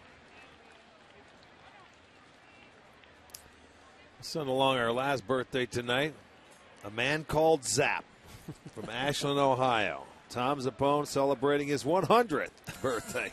I'm just kidding. Zap, happy birthday today. Well, he's more than halfway to that number. Yeah, not much, though. Happy birthday, Zap. Tom Zappone from Ashland, Ohio, our buddy. Matt's buddy. He's happy the Buckeyes got a win today. Everybody's buddy. Yeah.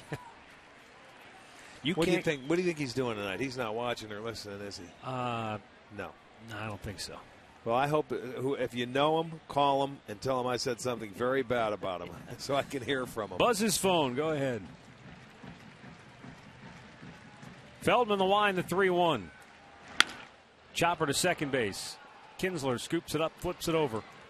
And the inning is over. 5 complete. Indians 4, Rangers 2.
Subway gift cards, also Indians fun money, all kinds of fun things going on out here. Log on to Indians.com to check it all out.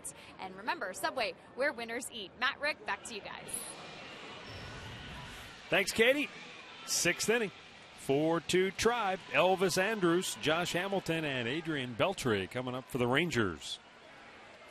Somebody celebrating their 30th birthday today here at the ballpark.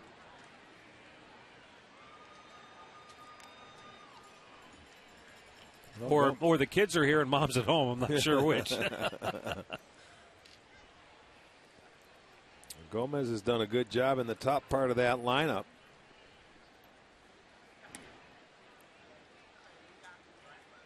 Yeah, the top 3 are 0 for 7 tonight. Going through for that 3rd time now. Andrews both times has grounded to third baseman Jack Hanahan. He went 7 innings in his first start against the Rangers back in early May. Good fastball, but doesn't get the call. And it's 2-0. Just now getting some activity in the Tribe bullpen. It's Joe Smith who begins to loosen as Gomez just over 70 pitches on the night. 2-1.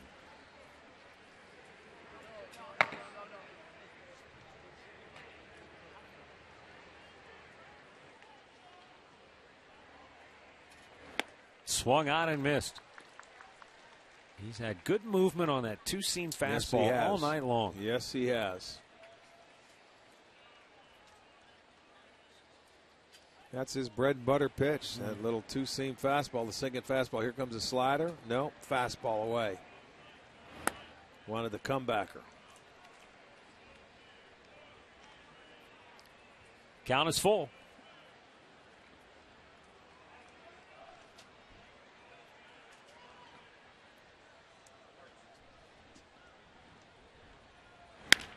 Hit on the ground to Hanahan again. He's 3 for 3 on the night. Jack Hanahan retires Andrews once again. Our Ford highlight reel brought to you by your Northeast Ohio Ford dealers. And Genmar Gomez has been just what the doctor ordered for the Indians starting staff here tonight, taking over for Roberto Hernandez, who was unable to make his start tonight. He's had the ground ball working. He has 5 strikeouts. And he's kept this high-powered Rangers lineup to 2 runs. Hamilton pops it up, but they're playing awfully deep. Carrera able to run it down for out number 2.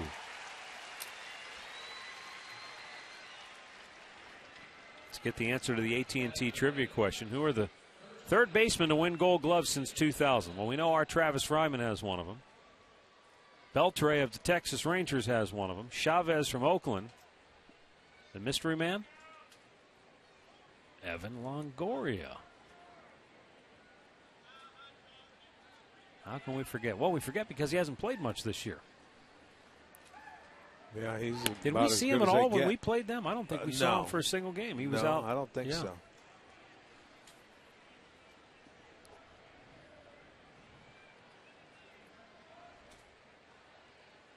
Beltre takes a strike. It's 1-1.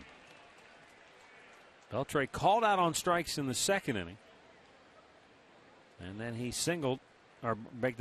doubled in the fourth.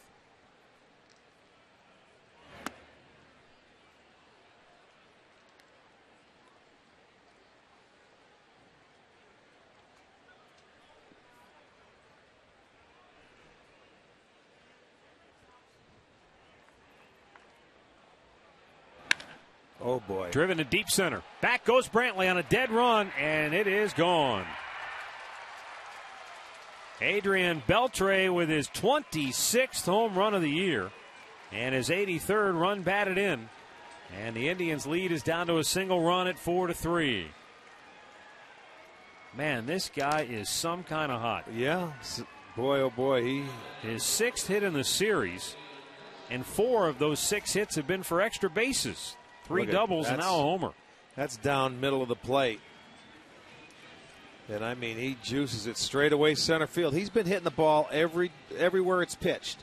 If it's away, he'll go to right field. If it's middle, he'll hit it straight away center. If you try and pitch him in, he'll turn on it.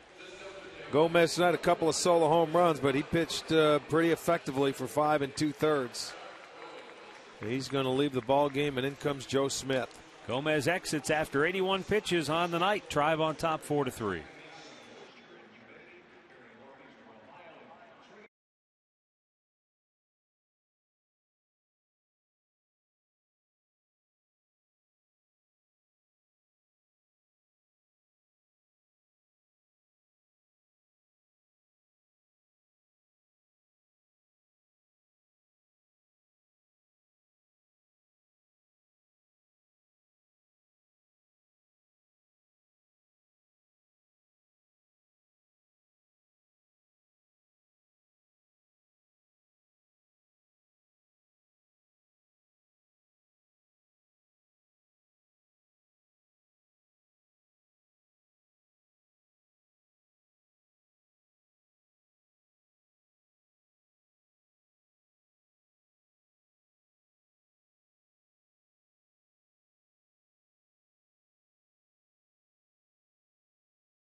Friday, September 14th, the Detroit Tigers will be in town, and those post-game fireworks will feature music from some of your favorite TV music shows like American Idol and Glee. It's a perfect night to bring the family out. Log on to Indians.com/fireworks to get all the information, guys. Thanks, Katie. 4-3, Tribe on top. With the Rangers batting here in the 6th, 2 down. Joe Smith coming out for the 58th time this year. 7 up, 4 down, 3.21 ERA. Nelson Cruz the batter. He has struck out and walked. Inside ball 1.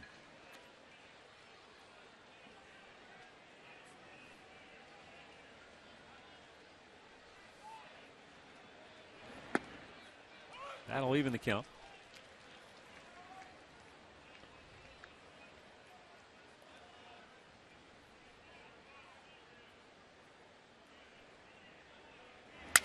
Broke his bat, and it's going to bloop in for a hit.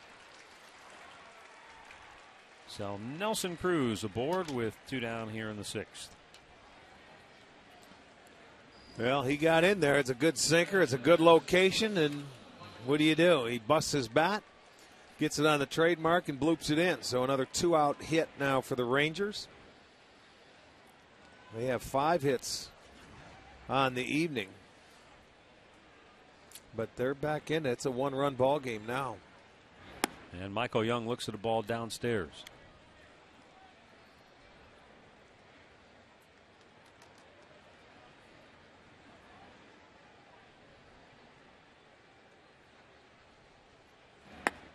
Almost chased after it. 2-0.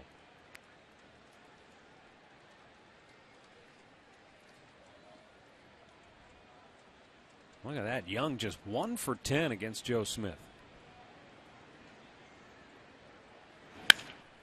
Oh, what a play by Kochman.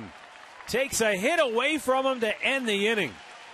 Casey Kochman once again with a stellar defensive effort at first base. And the Indians lead it 4-3, middle of the 6th.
To 3.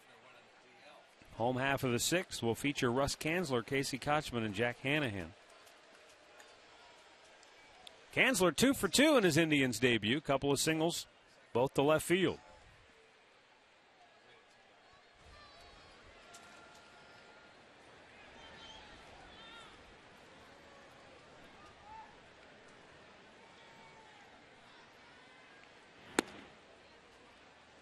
One ball, one strike.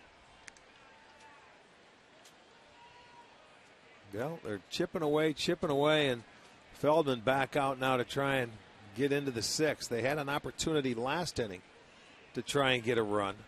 Couldn't get it with a man on 3rd and 1 out.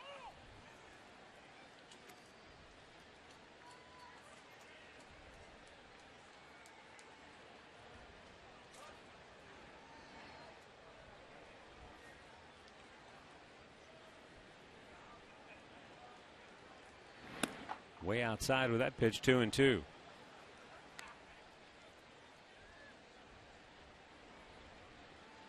Minnesota trying to sweep a doubleheader from Kansas City. They beat him 3-1 in the first game. They lead 8-2 in the second game. Full count.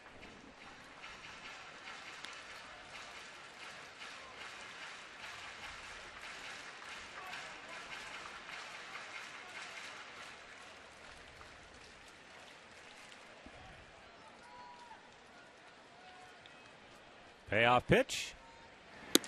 Struck him out. One away. Fourth strikeout for Feldman tonight. Let's go back and look at this play by Casey I'll tell you Kochman. what, you talk about a big league play. That ball looked like it was by him right into the end of that glove, into the webbing. He takes a base hit. You see Young put his head down. Now that would have kept the inning going. That would have been first and third with 2 outs. Beautiful play. He can pick it over there. Drove in a run in the first inning, looking for a hit here. But Kinsler has other ideas as he takes a knock away from Kochman. 2 down. Well, I could see if he hit it to Young would have been mad and wanted to do it. But you see, Kinsler didn't have to. He's showed some nice range going to his left in this series so far in the first 2 games. That's a nice play. Sliding, getting up, and has time to throw Kochman out. Good play.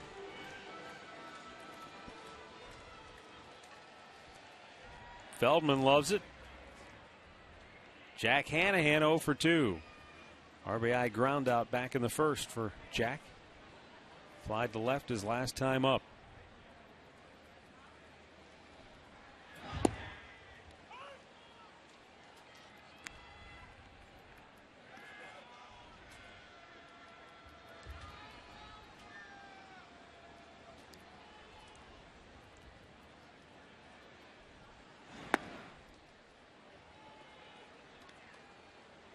One and one to count.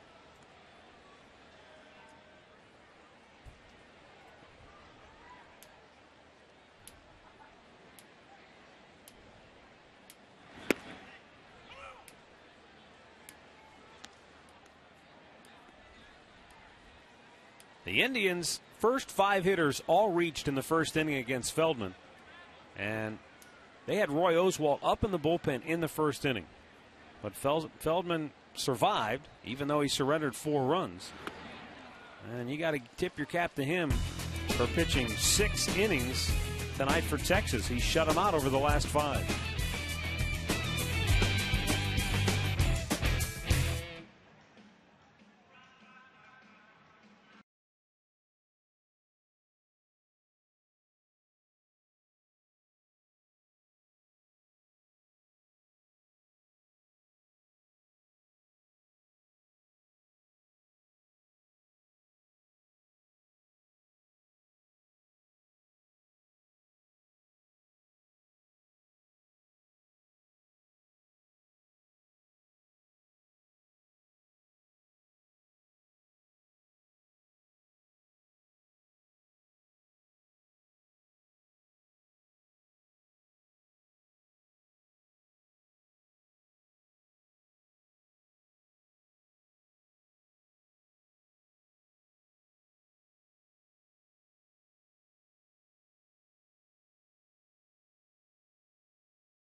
You can get the Hot Dog Classic or the Brat Classic. It really is a great deal. And don't forget, guys, it's time to renew those season tickets for 2013. Make sure to take advantage of the Tribe Rewards. You can come to a ball game, throw out the first pitch, go to a pregame press conference. I'll be there. All the information is online for you now at Indians.com.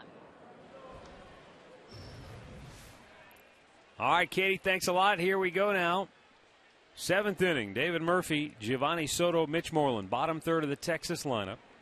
And they've done some damage tonight. Murphy has scored a pair. He has homered, walked. Soto has a base hit, and Moreland has an RBI with a sac fly.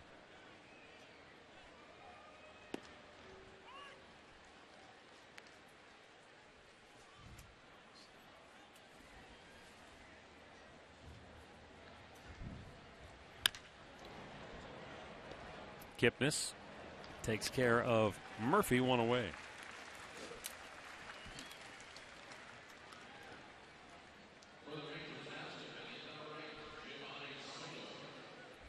Giovanni Soto, 1 for 2 tonight.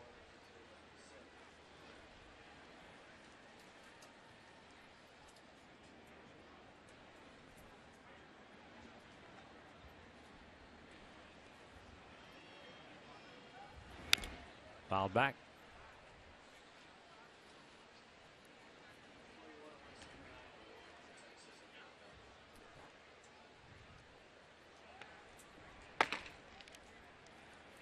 Left-hander Tony Sipp up for the Tribe. Alexia Gondo up in the Texas bullpen. So each pen is busy. It's a one-run game here in the 7th inning. Rick mentioned it last night. This is a Texas club that they had a waylay of a game with the Angels last month, where the Angels scored 3 runs in, what was it, the 10th inning? Yeah, 10th inning. That's after they had a 7-0 lead. Angels go up by 3 runs in the top of the 10th, and the Rangers come back and score 4 in the bottom of the 10th to win. Yeah, they were down 7-0 to start that game.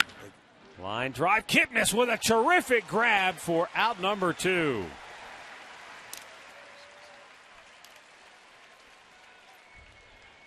That ball was hit hard, and Jason reached down and snared it. Picked it right up off the grass, didn't he? Got his glove down just in time. A couple of balls been hit pretty hard, but good plays by Kochman on the right side. Kipnis right there.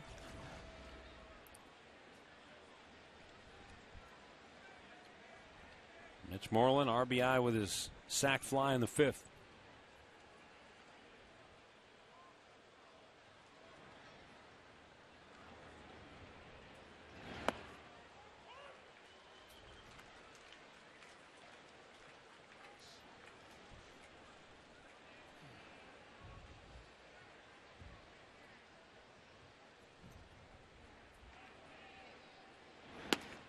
A little bit outside.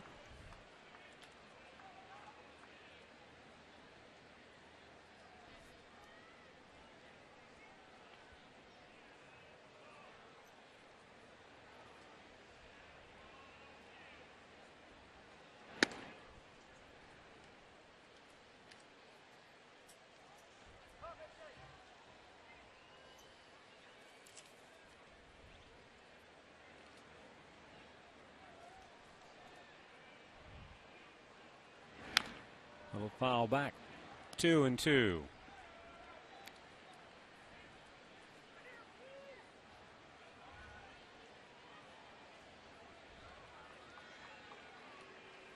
Tigers lead the White Sox 3-0. Bottom of the 5th now in the Motor City.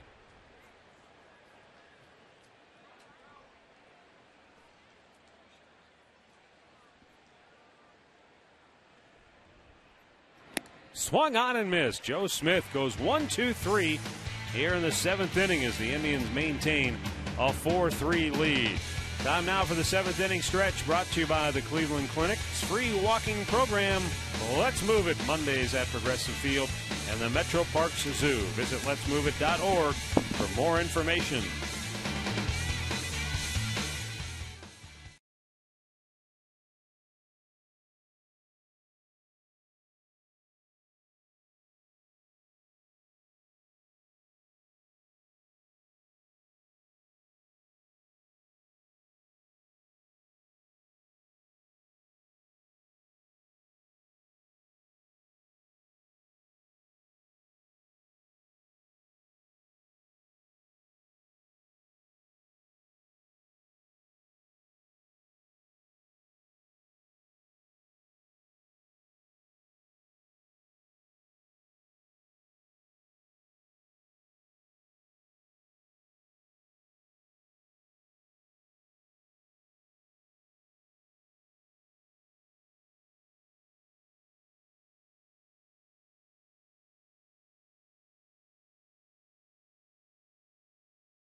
inning as we take a look in from our Panini camera. Stop by and get overstuffed at Panini's Bar and Grill.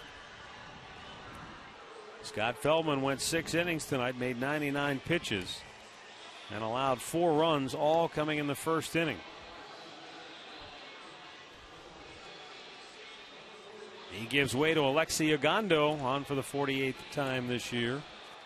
And the right-hander will be scheduled to face Jason Donald, Ezekiel Carrera, and Shin-Soo Choo. Yeah, they got to Feldman early, and after that couldn't do anything. A 1-run game. Ogando now. This guy's got an excellent arm. He can get the ball up in the mid-90s. They did try to start him for a short period of time last year.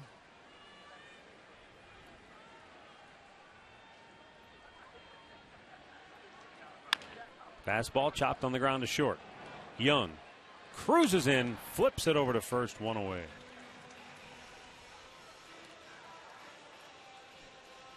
As promised earlier, it's Miller time, brought to you by Miller Lite. Here's something you don't see every day. Helmet cam.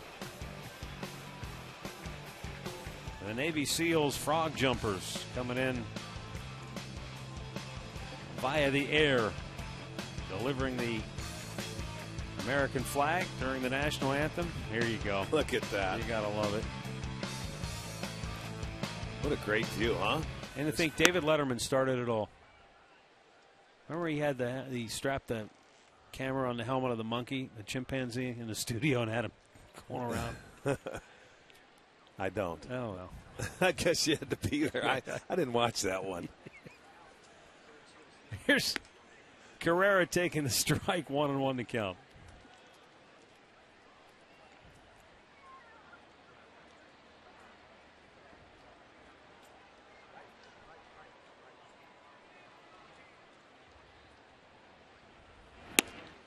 Missed inside, and the count is 2-1.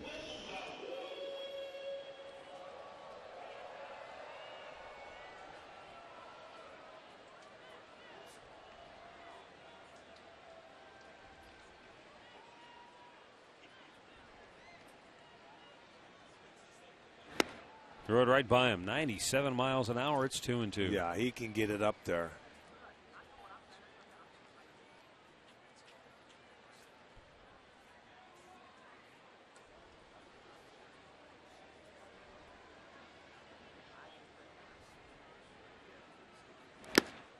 And he threw it by him again. 2 down.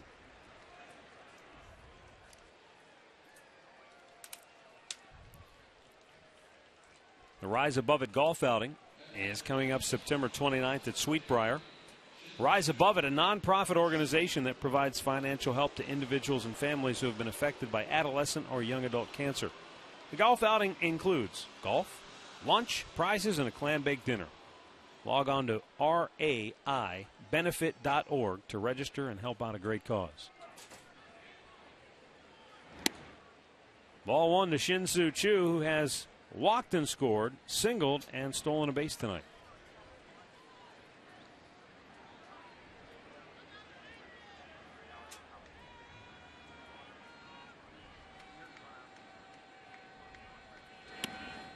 Same spot, 2-0.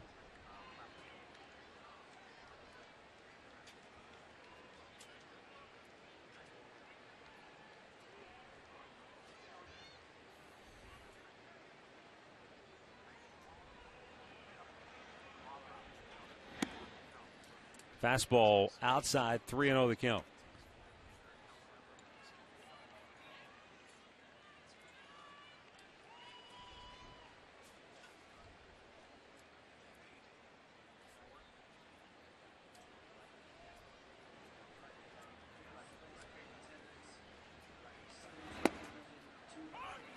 Called a strike, I don't know.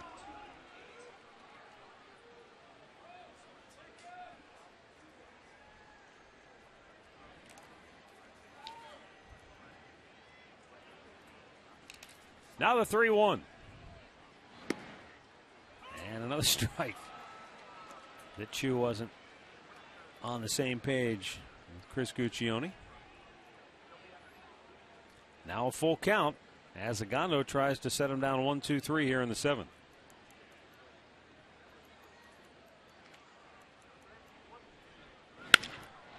He lined it right back up the middle. He wasn't taking that one, was he? No, sirree. He got a good look at two fastballs and smoked the ball into center field. For Chu, that's his second hit. He's been on 3 out of the 4 times. And, I mean, you want to challenge him with that fastball down? You'll see what happens. Chu cracked it right back up the middle. 7 hits now for the Tribe. And now Jason Kipnis, 1 for 3 with a double.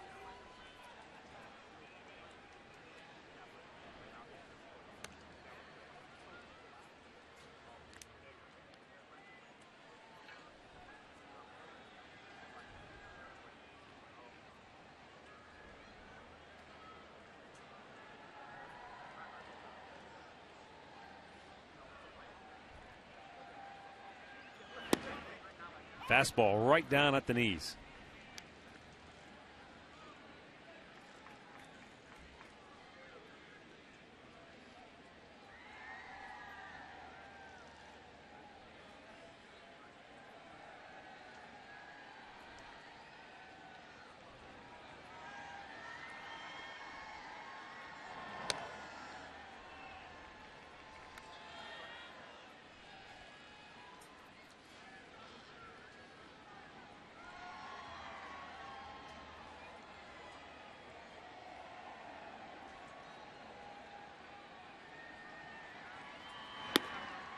Missed up and away with that fastball. It's 1-1.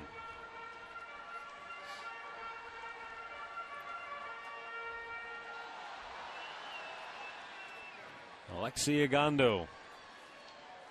Dynamite arm.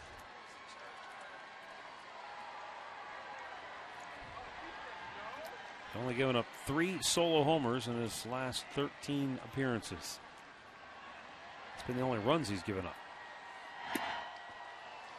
Well, you want to catch up to that heater, you've got to turn the dial up because that's 98, man. And I mean, he threw this one inside. Look at, they're sitting away, but it comes in. And boy, oh boy, that gets on you in a hurry. The first one he threw to Kipnis, he located it down at the knees away, which you pretty much can't hit. I was thinking early when Chu got on, I was taking a look at his move, possibly maybe he could steal a base, but he's pretty quick to the plate. Yeah, and it gets there quick too. Yeah.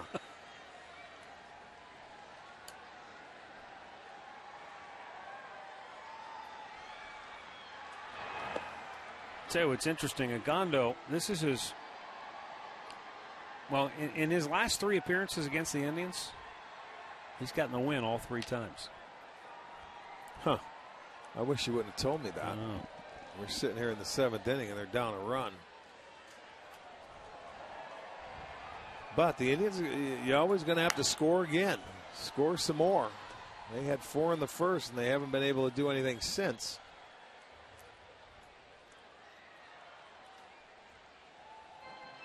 Giovanni Soto might be saying, let's try something else.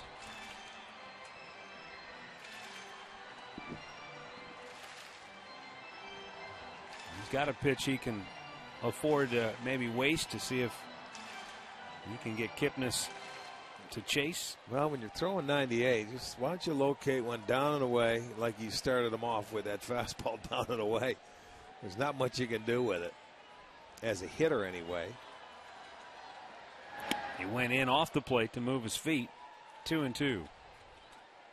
Now maybe he wants to go back. Yeah, that was that one pitch to get him out of his toe hold, make him feel a little uncomfortable.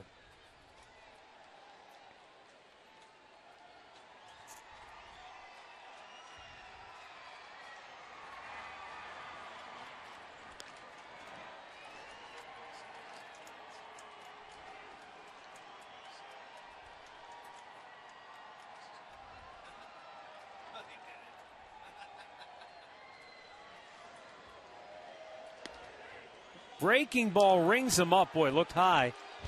But Kipnis is rung up by Chris Guccione for the 3rd out. So we'll go to the 8th. 4-3 Indians.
produced or retransmitted in any form, and the accounts and descriptions of this game may not be disseminated without the express written consent of the Cleveland Indians.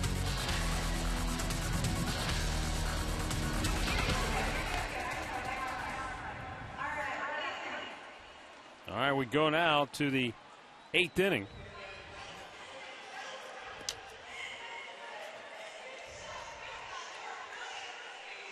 And Esmail Rogers coming on for the 32nd time this year. He will face the top of the order. Ian Kinsler, Elvis Andrus, and Josh Hamilton.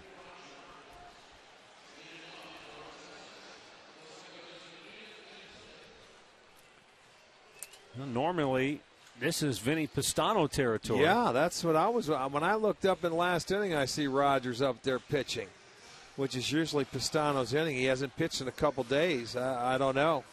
Don't know if Pistano there, you'll see him in the bullpen. Doesn't look like he's going to do anything today. So I don't know if there's anything wrong with him or don't know. You know, one could almost say, well, maybe this is part of that, hey, we got to find out about some other guys going forward. But not when you've lost 6 in a row. You need a win. Manny wants a win. Absolutely. So there's obviously, well, at least we're speculating, but you'd think there's a reason why he's not going to Pistano here.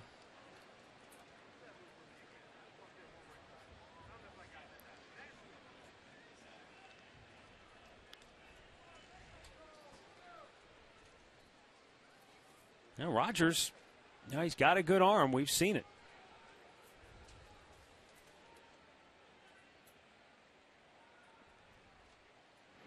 Fastball misses down in the dirt. 2-0.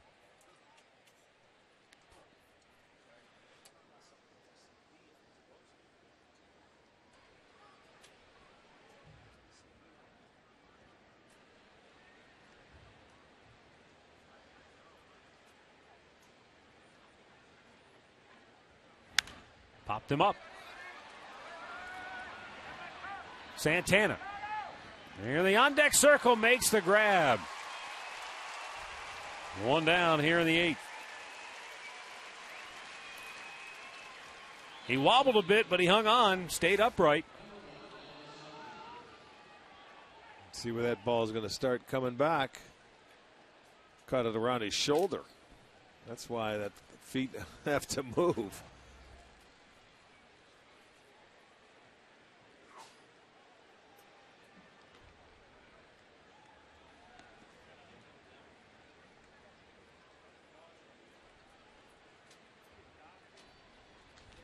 Well, now that we see Pistano's getting up in that bullpen, he may be the closer tonight. I'm just wondering if, sometimes guys move around out there in that bullpen, and it's hard to keep account of everybody. But Vinny getting up now with one out, ball in the dirt. You wonder if maybe he's the closer tonight. Yeah, maybe Chris Perez, something might be wrong with him. Maybe he's down for the night. I'm not sure. Well, I guess we'll have to wait and see.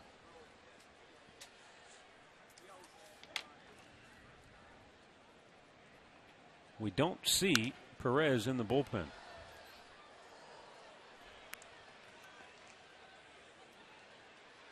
We didn't have any indication, pregame that there were any issues with anyone. So, hey, human beings, guys could get sick during the game. Something could pop up during the ball game that you didn't anticipate. You have to adjust.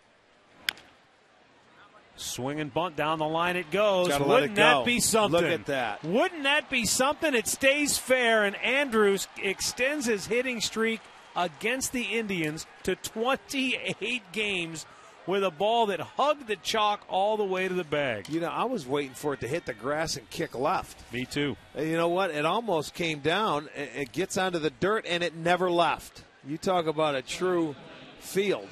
Look at that. It hugs on the dirt. There it hits the grass, and then it stayed true, and it hits the base. Unbelievable.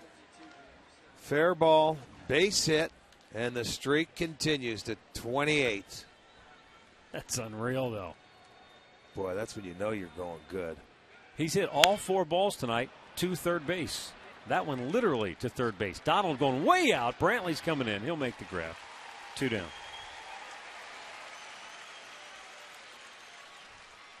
Hey, if you missed the debut of Swing Clinic with Jimmy Hanlon, our producer Jim Murphy raves about it. He thinks it's one of the top shows on television right now. So you got a chance to catch it again tomorrow afternoon at 5:30. It's a half-hour golf show, nothing but golf tips to help improve your game. Don't miss Swing Clinic, endorsed by Jim Murphy, tomorrow afternoon at 5:30. You can log on to stohd.com for a schedule of additional airings. Well, that's great. I want to see it again. I didn't see it today. Murph doesn't need many lessons, the way he pounds a golf ball. I always need tips, though. Tips, new equipment, new swing, new shoes, everything. All kind of activity in the Rangers bullpen. In the meantime, Manny Acton's going to go to Vinny Pistano right here. With 2 down and Adrian Beltre coming up. He wants his best to face Beltre in this situation. And Vinny Pistano has been nails in the 8th inning this year. So he's coming on with 2 outs here in the 8th inning, and we're not sure, but he might be the closer here this evening.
Year.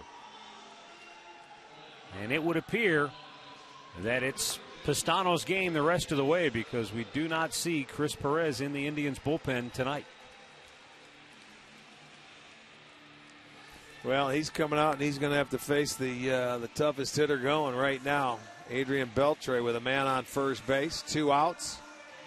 This ought to be a real good matchup. Now Beltre has blistered the ball in this series. 2 more hits tonight. Got a breaking ball down the line for a double. And then smoked a low fastball to center field. That made it a 4-3 game. And that's where we stand. And he's up there now with 2 outs and a man on first. Missed outside, ball 1.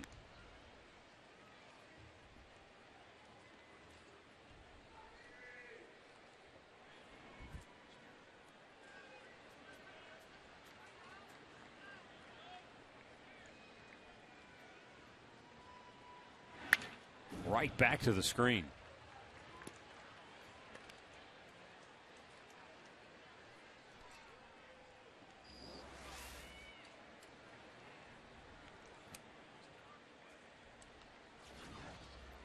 He had a pretty good rip at that heater. He did.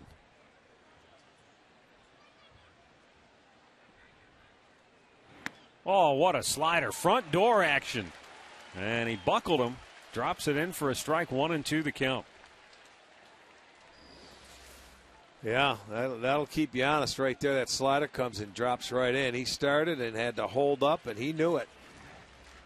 Excellent pitch. Shook him off 3 times. Now he's ready. And the 1-2. Line. Oh, my goodness, over the head of Donald. That pitch was up out of the strike zone, I think. And Beltre went upstairs and tattooed it. So they've got runners at first and third with 2 down. You cannot throw that guy a fastball anywhere, it doesn't seem. You've got to go inside. Watch this sequence. He's going to start him off with a slider off the plate. Then a fastball that he was lucky he missed. Comes up with a great slider, and then comes back with a high fastball. Look at that. And he gets on top and smokes it. Folks, that guy's about as locked in as you can be as a hitter. 7 hits in 2 games against the Indians in this series. Now here is Nelson Cruz. He was 0 for his first 5 in the series with 4 strikeouts. Since then, he's walked and singled. And he looks at ball 1 up high.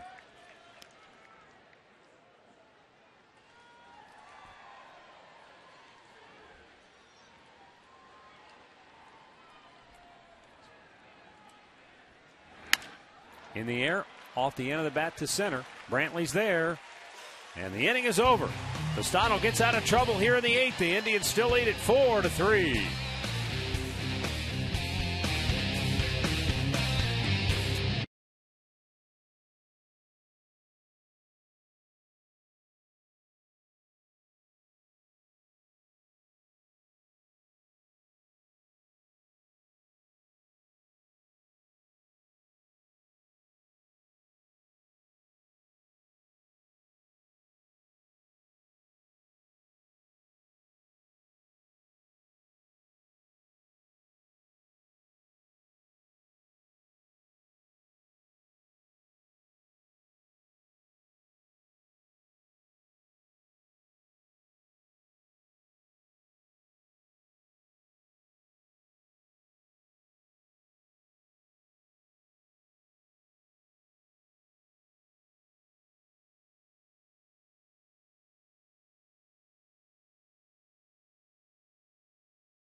Four-3, Tribe on top.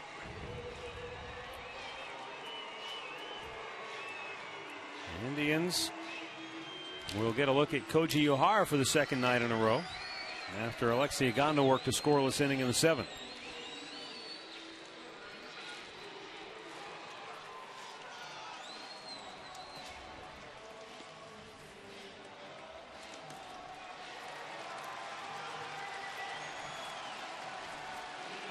And Carlos Santana coming up for the Indians.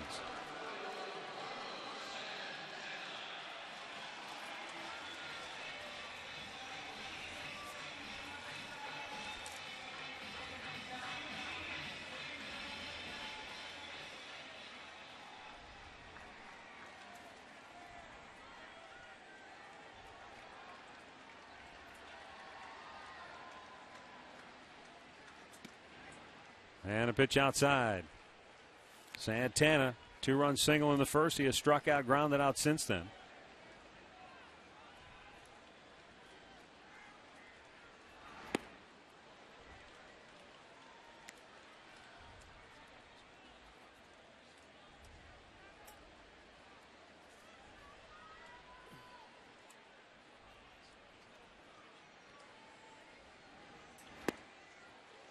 And a 1-ball, 2-strike count now.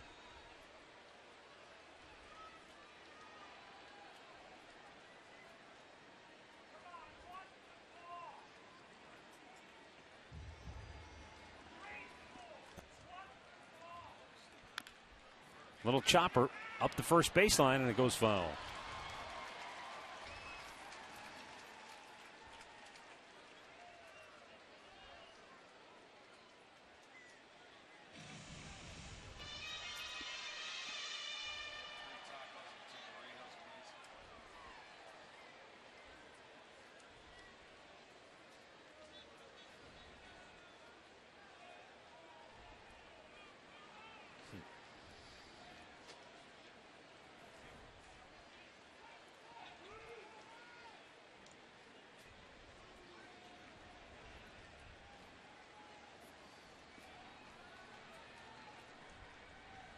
Santana 1 for 3 on the night. And the 1-2 pitch. Up and away. Koji Uehara, although I've also heard it pronounced Uehara. He's like Ichiro, he likes to go by just Koji, but has his last name on the back of his jersey.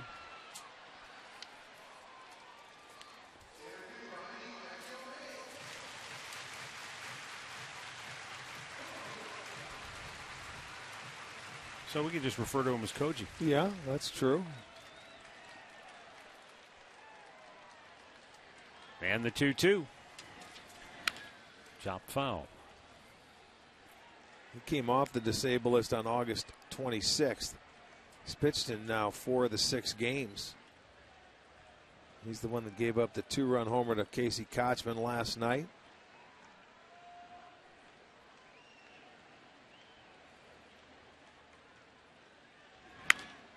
And Santana rolls over on it. 1 away. In-game box score brought to you by your Northern Ohio Hyundai dealers, who invite you to come see the all-new 2012 Sonata. Visit NorthernOhioHyundaiDealers.com today. Well, the Indians got it rolling in the first inning, but they haven't been able to manage anything since.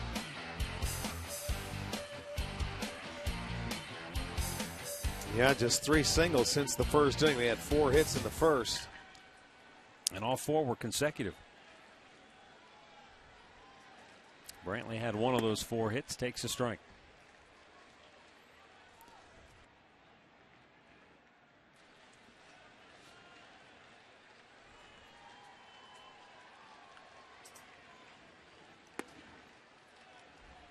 One ball, 1 strike.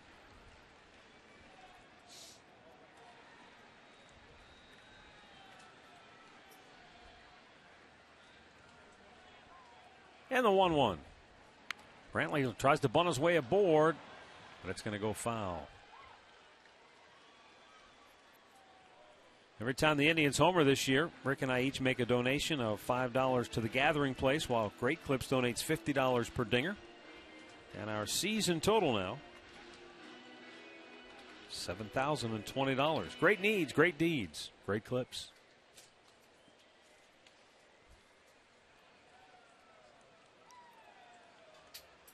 Kansas City has closed the gap on Minnesota. Twins lead is 8-5 as Minnesota tries to sweep a doubleheader from the Royals. Popped him up. Shallow left. Murphy. 2 down. And it will bring up Russ Kanzler. Kanzler in his Indians debut tonight, 2 for 3, couple of singles, struck out his last time up.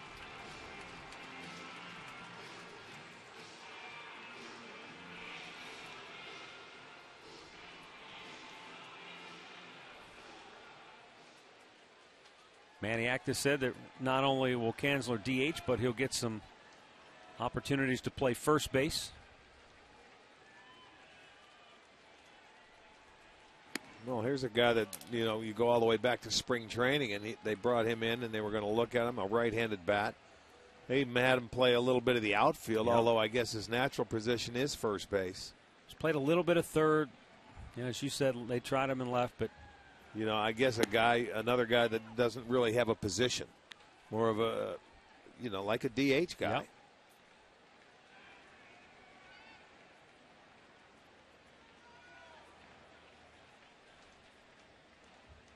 Now the 0-2. Towering pop. Right side of the infield. Kinsler is out. And makes the catch. The Indians go 1-2-3. And we go to the ninth. 4-3 drive.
Inning.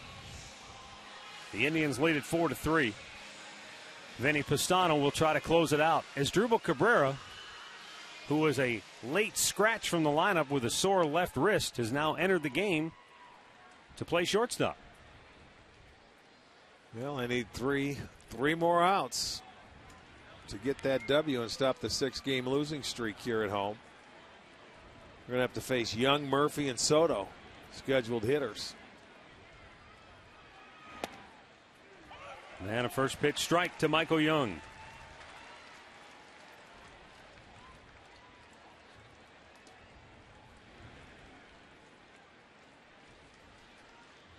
Young checks. Did he go? They appeal. He did. And it's 0-2.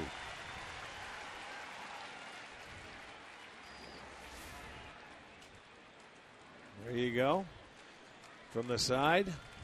They ask, they appeal, they get the call. 1 ball, 2 strikes.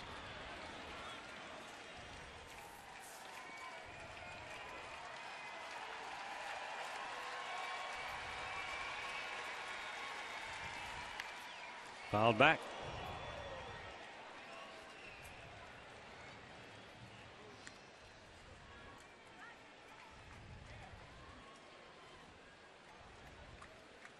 Indians trying to stop a 6-game losing streak. If Pistano can nail it down here in the ninth, they will do just that.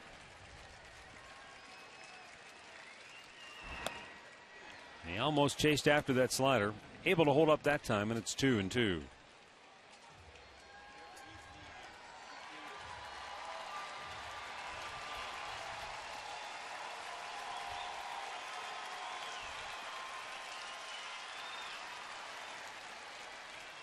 The 2-2. Line off the glove of Pistano. He recovers and throws him out. 1 away.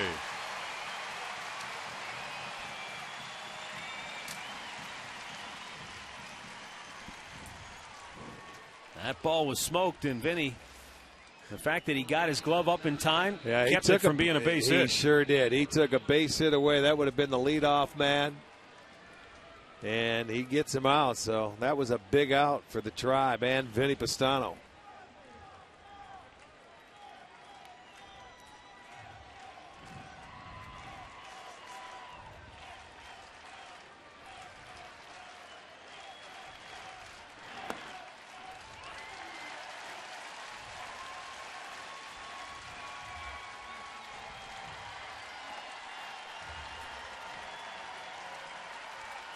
The 0-1 to Murphy. Rip foul.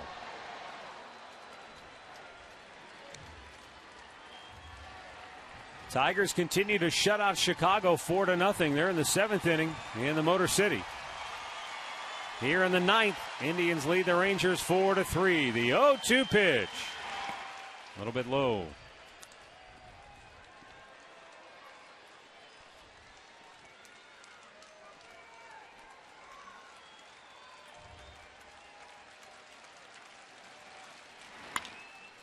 And a base hit into right field.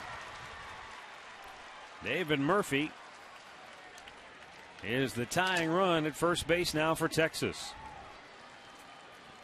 Well, this guy, he's always a tough out for the Tribe. You see that little slider down. He kept his hands back, and he's able to just find the hole between first and second. Kochman playing a little bit over towards the line. Take that double away so he gets the base hit. So that's tying run is aboard.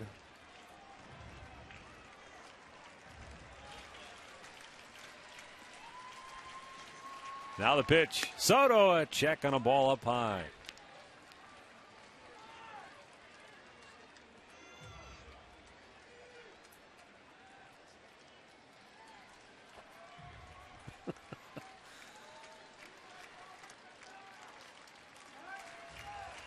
Here's the 1-0 from Pistano.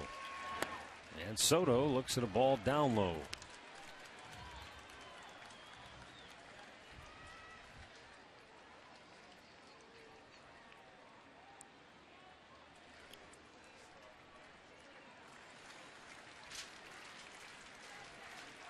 Pistano with Murphy at first, delivers, and way outside, 3 balls, no strikes.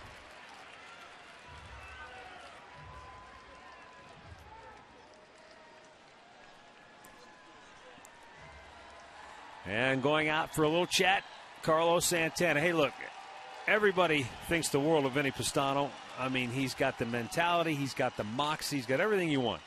But even he himself has said, until you're out there in that 9th inning, it's a different deal, man. He's had an opportunity to. I think he had a save situation last year where Perez wasn't available, and he said, "Man, it's a lot different when you're out there in the 9th inning." Yeah, he has a save this year.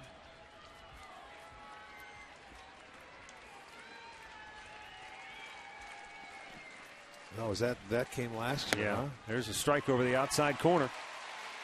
They're going to count 3-1.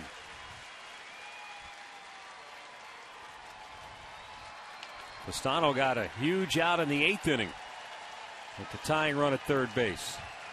Now the 3-1. Checked. I think he went. He did, says home plate umpire Chris Guccione. No appeal necessary. Full count. Now you come all the way back.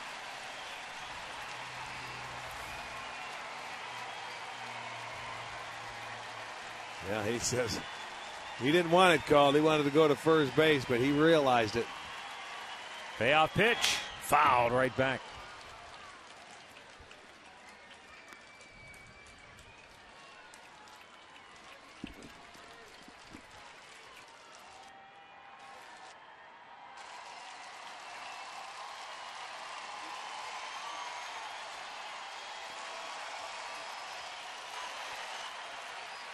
Now the set.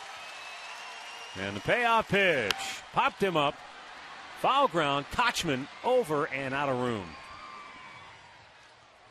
So we'll do it again.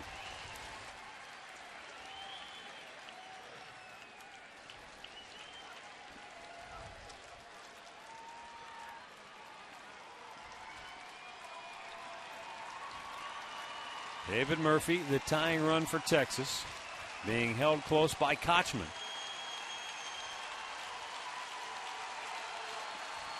Mitch Moreland waiting on deck. And now the 3-2. Popped in the air. This one might be playable. Kochman over near the railing. No. And so once again he'll try to retire Soto with a 3-2 pitch. It's been an 8-pitch at bat so far. Well, he's had to battle and come back and throw nothing but strikes, falling behind 3-0.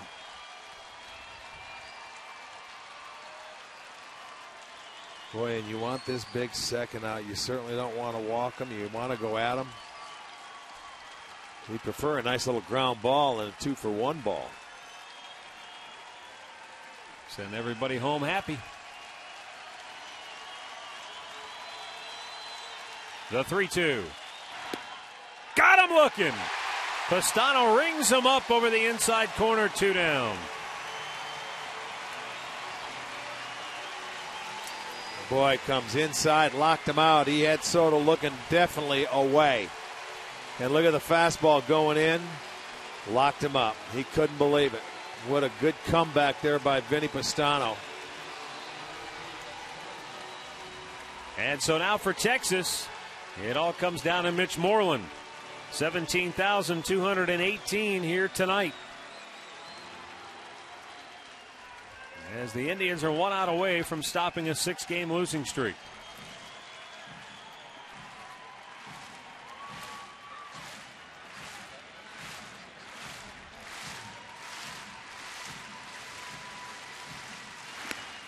Fastball, strike 1. Moreland drove in a run for Texas in the 5th with a sac fly. 0 for 2 tonight, 0 for 5 in the series. Outfield straightaway and deep. 3-man shift on the right side of the infield. Hanahan patrols the left side by himself. The 0-1. Jam, foul, third base side. And now Pastano 1 strike away. There's one here. Moreland goes after. I think it might have been off the plate. It was definitely too high. It went in off his fist. He didn't know where it was. Look at that. That's Jam City.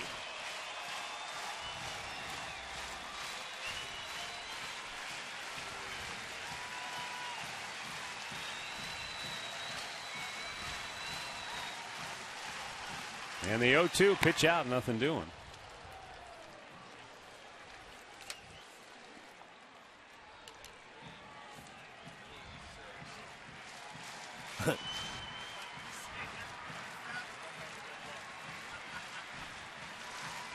Again, Pastano looks in, the set and the 1-2. Missed in off the plate.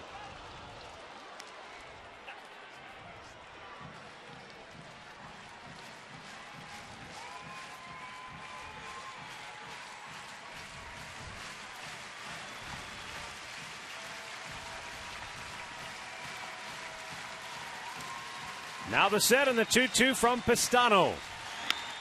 Bouncing ball to second. With the shift on, Cabrera throws him out to end the game. The Indians stopped their 6-game losing streak with a 1-run victory, 4-3 the final tonight over the Texas Rangers, as Vinny Pastano gets his first save of the year and the 4th of his career. A nail-biter right to the finish as the Tribe is 1-0 in the month of September. Hallelujah.